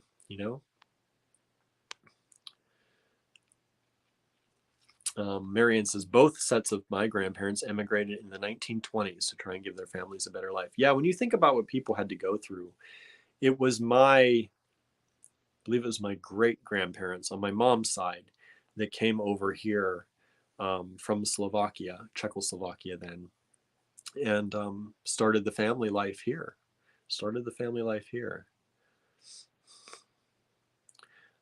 Susan says, the man that lived in the house below our house worked at Bethlehem Steel.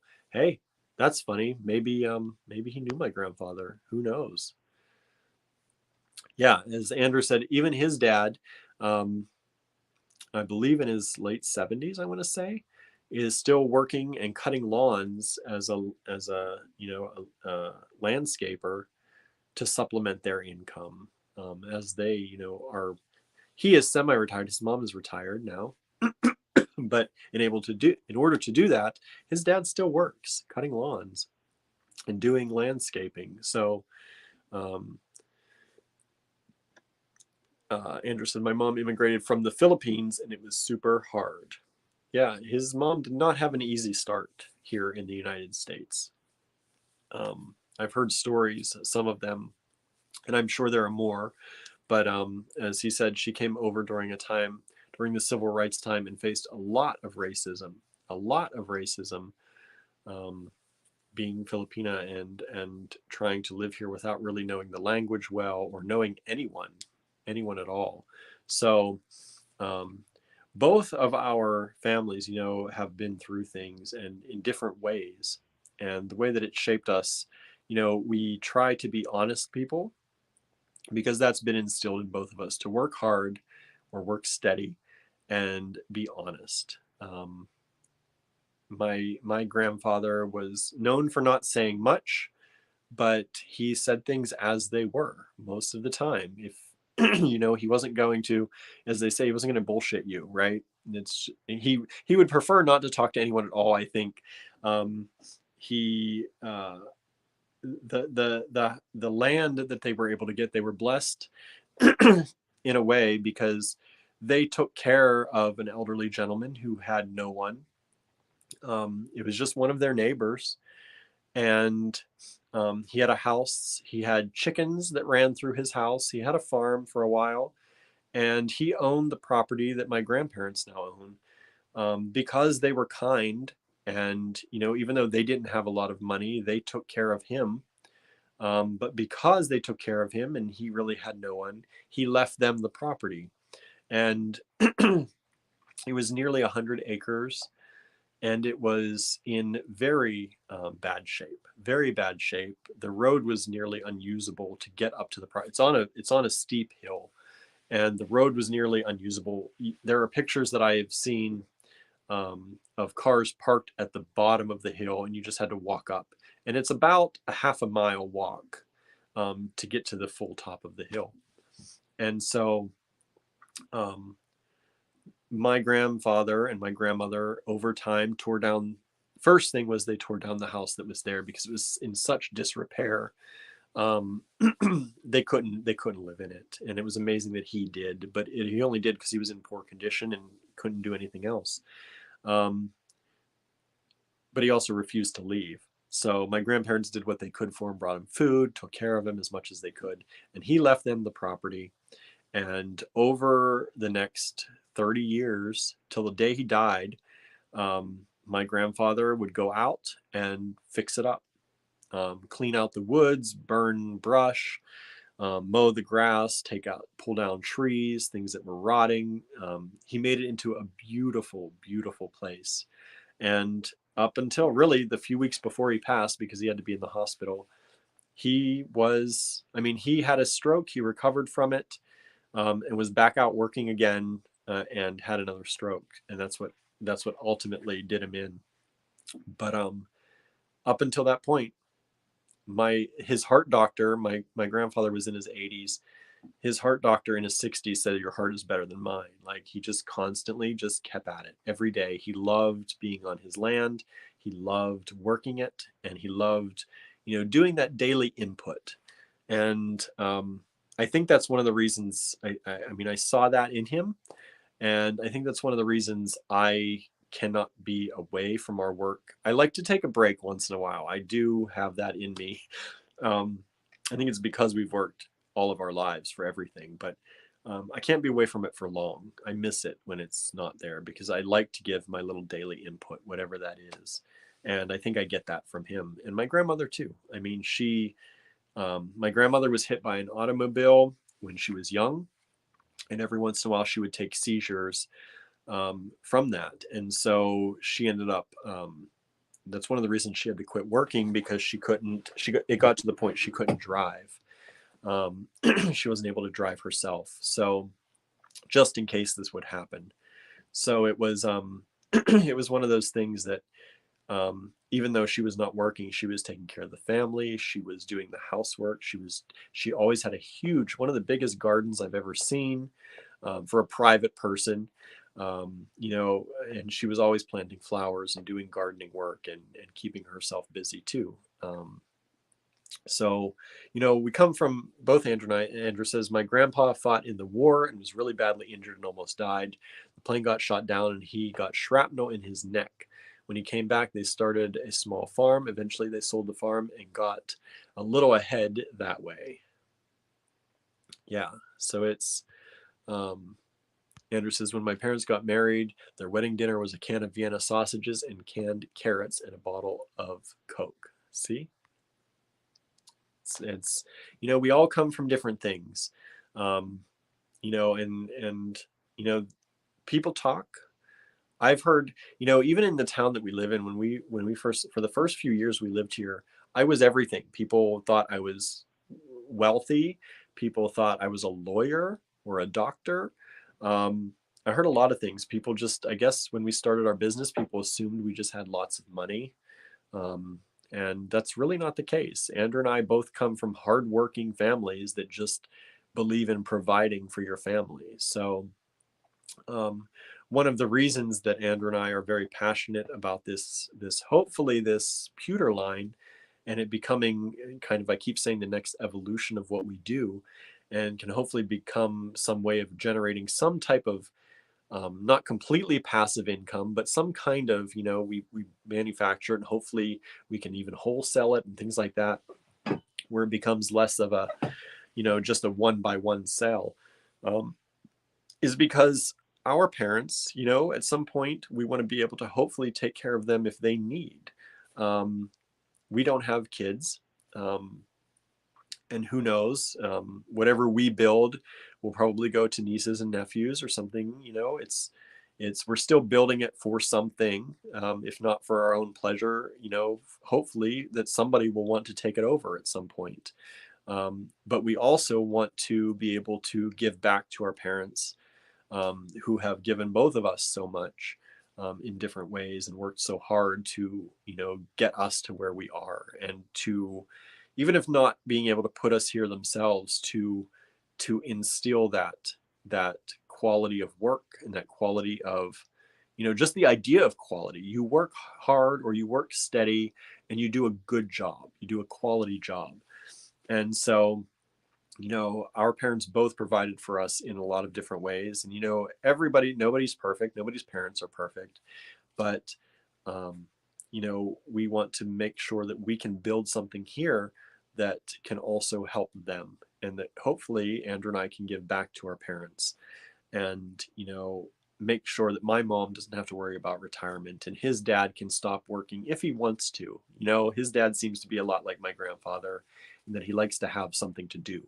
Um, but I hate the fact that they've given so much all their lives and they don't have the ability to just, you know, sit back and relax if they want to. And hopefully someday we can help them, alleviate some of that tension in their minds. It's very important to us. Melanie says, if you don't have your word, you have nothing. That's my belief system. And that's what I believe. That's why when we do something here, we want it to be quality for you. We promise you quality. We're not going to send you junk that we would never use. Even if we have it, and even if we could sell it to you, why would we do that, right? Let's see here. Oh, yeah. And Andrew got called a gold digger. People didn't know Andrew was in the room. They're calling him a gold digger while he's in the room, because they thought he was with me because I had money, or my family had money. My family does not have money. Like, it's not. But they thought I was like some lawyer or doctor, and I had a lot of money, and Andrew was a gold digger, and he was just with me for the money. Um, Andrews, he said later, he said, I must be the dumbest gold digger because I work super hard and I'm still broke, right? So yeah, it's not been an easy road for any of us. You know, as generations go on, you hope it gets easier for the people. And I can certainly say I'm sure I didn't have it as hard as my grandparents. I've never had to shoot something to eat it to survive. Um, and my great grandparents, who traveled across countries and the world to get here to start something new, I've never had to do that. But we all have our own challenges, right? And um, we try and do the best we can, you know, the best, and honor our ancestors in doing that, right?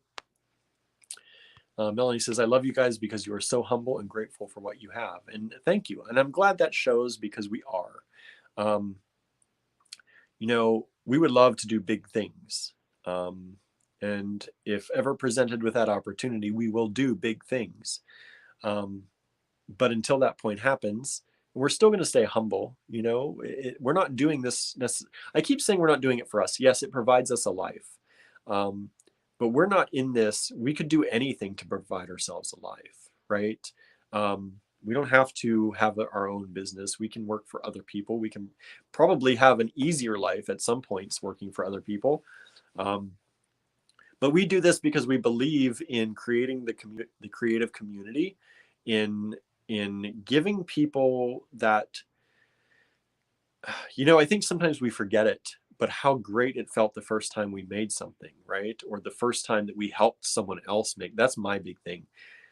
The feeling you get when you help someone discover that they are good at something. Um, that's what really keeps me going in a lot of this. It's, you know, I can tell you the number of people, it's a big number. It's a huge number. The number of people that walk in and say, I'm not creative. I could never do that. And then we say, okay, do you have 10 minutes? Let's sit down and let me show you. And if they do, they sit down and they say, you know what, I just did this, right? And sometimes those people never do it again. And sometimes those people go on and you see them every week because they're here for more beads. And yeah, it's good from a business standpoint, right? I'm not going to lie. I like to have money coming in the door, but it's also amazing from a personal standpoint because you get to see their journey from the very beginning. And some of those people, I was just out at the restaurant today, and this woman came up to me, come up to our table, and she is somebody I've not seen in years. And I wondered if she was still okay. She's older, and she started her journey in jewelry making, and she never bought a lot from us. She would buy here and there, but she came in one time and was having an awful problem with crimp tubes. She couldn't get them. She couldn't figure it out why her jewelry was breaking. So I sat down with her, even though, I knew she didn't buy a lot. I know she came in to browse. She would come in and show me jewelry with beads that weren't ours. But she was having a hard time. So we sat down to. If you heard that, my alarm was going off. I have an alarm set at a certain time. She came in and I said, let's show you. This is how you do this. Here's the tool. This is the good tool to use. These are the good crimp tubes. Don't buy these junky tubes because they will crack and break on you. And I said, if you're not going to buy them from us, because I know she wasn't necessarily local. And they said, whenever you buy these, this is what you need to look for. This is what you need to do. And she came up to the table tonight and she remembered me and she thanked me for getting her started. And she's now moving into, I think, a personal care home. But she has been selling all these years, selling her jewelry. She's been making enough money to help support herself on her jewelry. And, it was the best thing to be able to see her and reconnect with her. Even though she sold her house, she's moving. She's not going to be close at all anymore. But she still looks at our website. She looks at the beads. She tries to, do what she can. And it's just a really good feeling. It's a really good feeling to have those people that, it's probably been 5 or 6 years now since I showed her how to do that.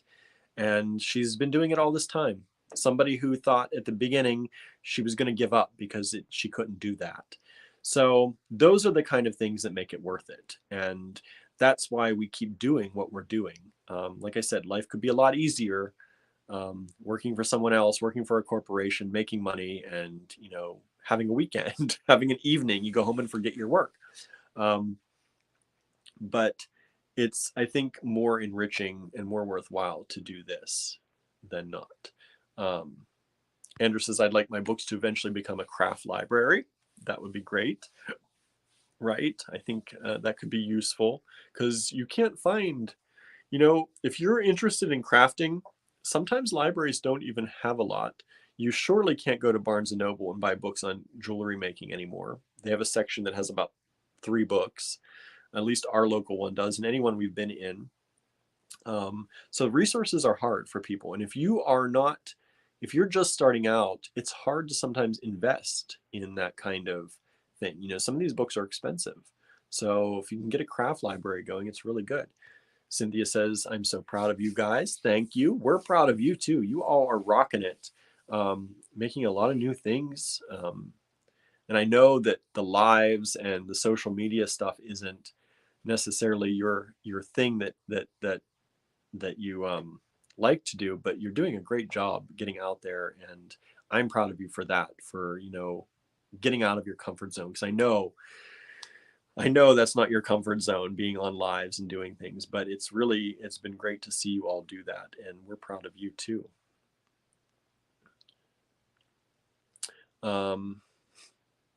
Andrew said, I think if my grandma was still alive, she'd be an Etsy superstar. From the things I've heard, probably. Andrew says, I think the mission is to build community. So even though it's hard, hopefully we can create a legacy of something that is about empowering people to tell their stories and grow creatively. That's really what it's about, right? And hopefully at some point, we do that. And I know we're doing it on a small scale now, but you know, we're not people that are generally content to sit at one level. So we keep pushing. And Andrew's better than that at me than I am. He pushes me more than I would push myself. And I think sometimes I rein him in more than he would rein himself in. So we balance each other pretty well most of the time. But no matter what, we both do have the desire to do more. Sometimes we wear ourselves out and we feel like, why are we doing this? But the goal is to constantly create a better and bigger community of makers and creators, and really showing people that they can empower themselves through these crafts. Cynthia said, yeah, Andrew, she would, their grandmother. Her Instagram would be off the hook. Of course, it would be mostly be me showing her something weird and seeing her hilarious reactions. That's funny. Andrew says, I feel really proud of the people who have grown their businesses who got their start with us. Yeah. I mean, you know, it's easy when you've been in business. You know, we've hit the 10-year mark. We're working on 11. It's easy to sometimes forget things. It's easy to sometimes overlook things, but every once in a while, it's nice to look and think through all the people who started here, all the people like that woman who said hi tonight, who have started their own businesses, whether that's their full-time thing or whether it's a side thing. I know a lot of you out there who watch this have your own businesses of some sort, and some of you may have started because of us or started with your first lessons or beads from us, and we really appreciate that. And it's really, you know, it's amazing to know that you gave life to something, right? Not just this business that we gave life to, because we didn't buy this. We started this from scratch. And you know, when you give life to something and you're able to help other people do that, it's really an amazing, amazing thing. Cynthia says, one of the things I like most about the bead industry is the sense of camaraderie between folks. I've met people at my very first show that still do business with us today and are old friends. Yeah, right. You know, unless you give people in this industry generally a real big reason not to like you, there's really a sense of loyalty and camaraderie, as Cynthia said. And we appreciate all your loyalty. We know a lot of you have been with us for many, many years. And some of you are just starting out. So hopefully we do good. We do well by you all too. Andrew said, the more capital we have, the more we can do. It's as simple as that. It's really that simple. The more you order from us, the more we're able to produce and make, which makes hopefully you order more from us, which keeps us making. And hopefully you share with your friends and hit that share button, and you know, more people find us and buy, and we make more, and we bring in more, and we sell more, and we create a new line, and we, you know, it's and we always want ands. We want to add more, and hopefully, you know, help other people by employing them, by teaching them, by as Andrew said, empowering them. Barbara says, I am very thankful that I found you, and I love Cynthia's creations too. I'm amazed. Thank you so much, Barbara. We're glad you found us too, and we're glad that you know, we mesh. We're glad that that it works out that way, because you know, we do want to surround ourselves by true people, and by people who honestly value what we do. That's important to us. Some companies are fine with people buying whoever they are, buy whatever, and you know, to some point we can't know everybody. But especially the people who watch these that we get to know, and when we see your orders coming in, multiple orders, even if they're small multiple orders, we get to know your name, and we get to kind of see what you're doing and your style and try to follow you as much as we can too. Cynthia said, I used to be painfully shy, and people would say, do you even know how to talk? It was really embarrassing going to bead shows and spreading my work out to be considered and judged. Thankfully, this community is super supportive, and I made so many friends that helped me come out of my shell. It's still really nerve-wracking, but I don't feel so debilitated by anxiety like I used to. I get it. You know, I took public speaking classes in college because I knew it was something that I was bad at. And that helped a little bit. It helped, you know, more and more. And I've had a lot of issues, you know, that have torn apart my self-esteem. And I had very, very low self-esteem and anxiety mixed in for a long time. Um,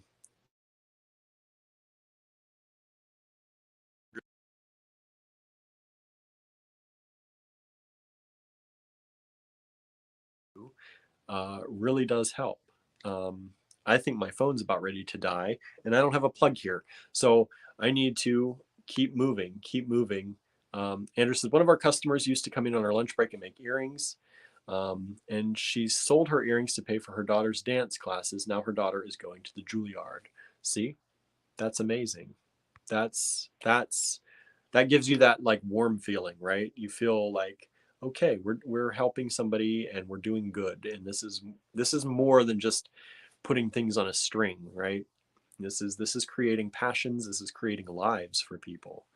So um, Melanie said, Andrew's demonstration on fire enameling at the last GB has helped me to move in the direction of making my own pieces. Now I just have to save my money to buy a starter kit. I'll get there. Well, that's great, Melanie. I love hearing those stories, and I'm glad that it's set you on something that you think is going to be fulfilling for you. And yeah, get that starter kit. Make it a priority, right? Andrew said, same for me. I used to be really shy. I'm still shy to a degree, but I've been able to tell my story because of the jewelry I make. And that's, you know, we wanted allegory. The name of our business comes from the idea that we want people to be able to tell their stories through jewelry and through making. And so that's important to us that other people can do that. And Andrew knows, especially the change that can have in your life when you're able to do that. Leslie says, your voice is so calming. You reduce my anxiety just by listening to you. I'm glad. I'm glad, Leslie. Thank you so much. People have told me I might have like kind of a radio voice. I don't know. I just talk. So I'm glad that my voice is somewhat soothing to some people, or not, at least not obnoxious, because I do like to talk on these videos. As you can see, I've been doing it for 2 hours now. I didn't think this was going to be that long. Sorry. I see some of you still out there, but I think my phone is running dead because things are starting to kind of jump and slow down. So I will say thank you all again, and I'm going to say good night for tonight. I hope you have a wonderful evening or morning wherever you are in the world. I always say that. And let's see, it is, yeah, Wednesday, midweek. So I hope you all have a wonderful day tomorrow, and we will be back here tomorrow, I hope. I don't know what kind of meetings we have. If we have to cancel the live or postpone it, we'll always put it on our Facebook page. I know we're telling you to watch on YouTube, and I think we can actually post on YouTube now. I think there's actually a way, kind of like a timeline. So I need to look into that a little bit more. But in any case, thank you so very much. Everyone's saying good to see you and saying goodbye. So thank you all so much. And thank you for being here. Thank you for your support. Remember, if you're not local, please visit us, www.allegorygallery, where is it? .com. And if you need anything, please think about us and send us your support when you can and when you need things. We really do appreciate it. And it does go to, as I've talked about in this video a lot, it goes to more than just us. We try to do as much good in the world for everyone, our families, for our friends, you know, for other makers and creators. We try and do as much as we can, spread the good out. So thank you all for your support and your love. We love you all back. We really do. We thank you for being with us, and we'll see you here hopefully tomorrow at 5. All right, everybody, have a great evening. Bye now.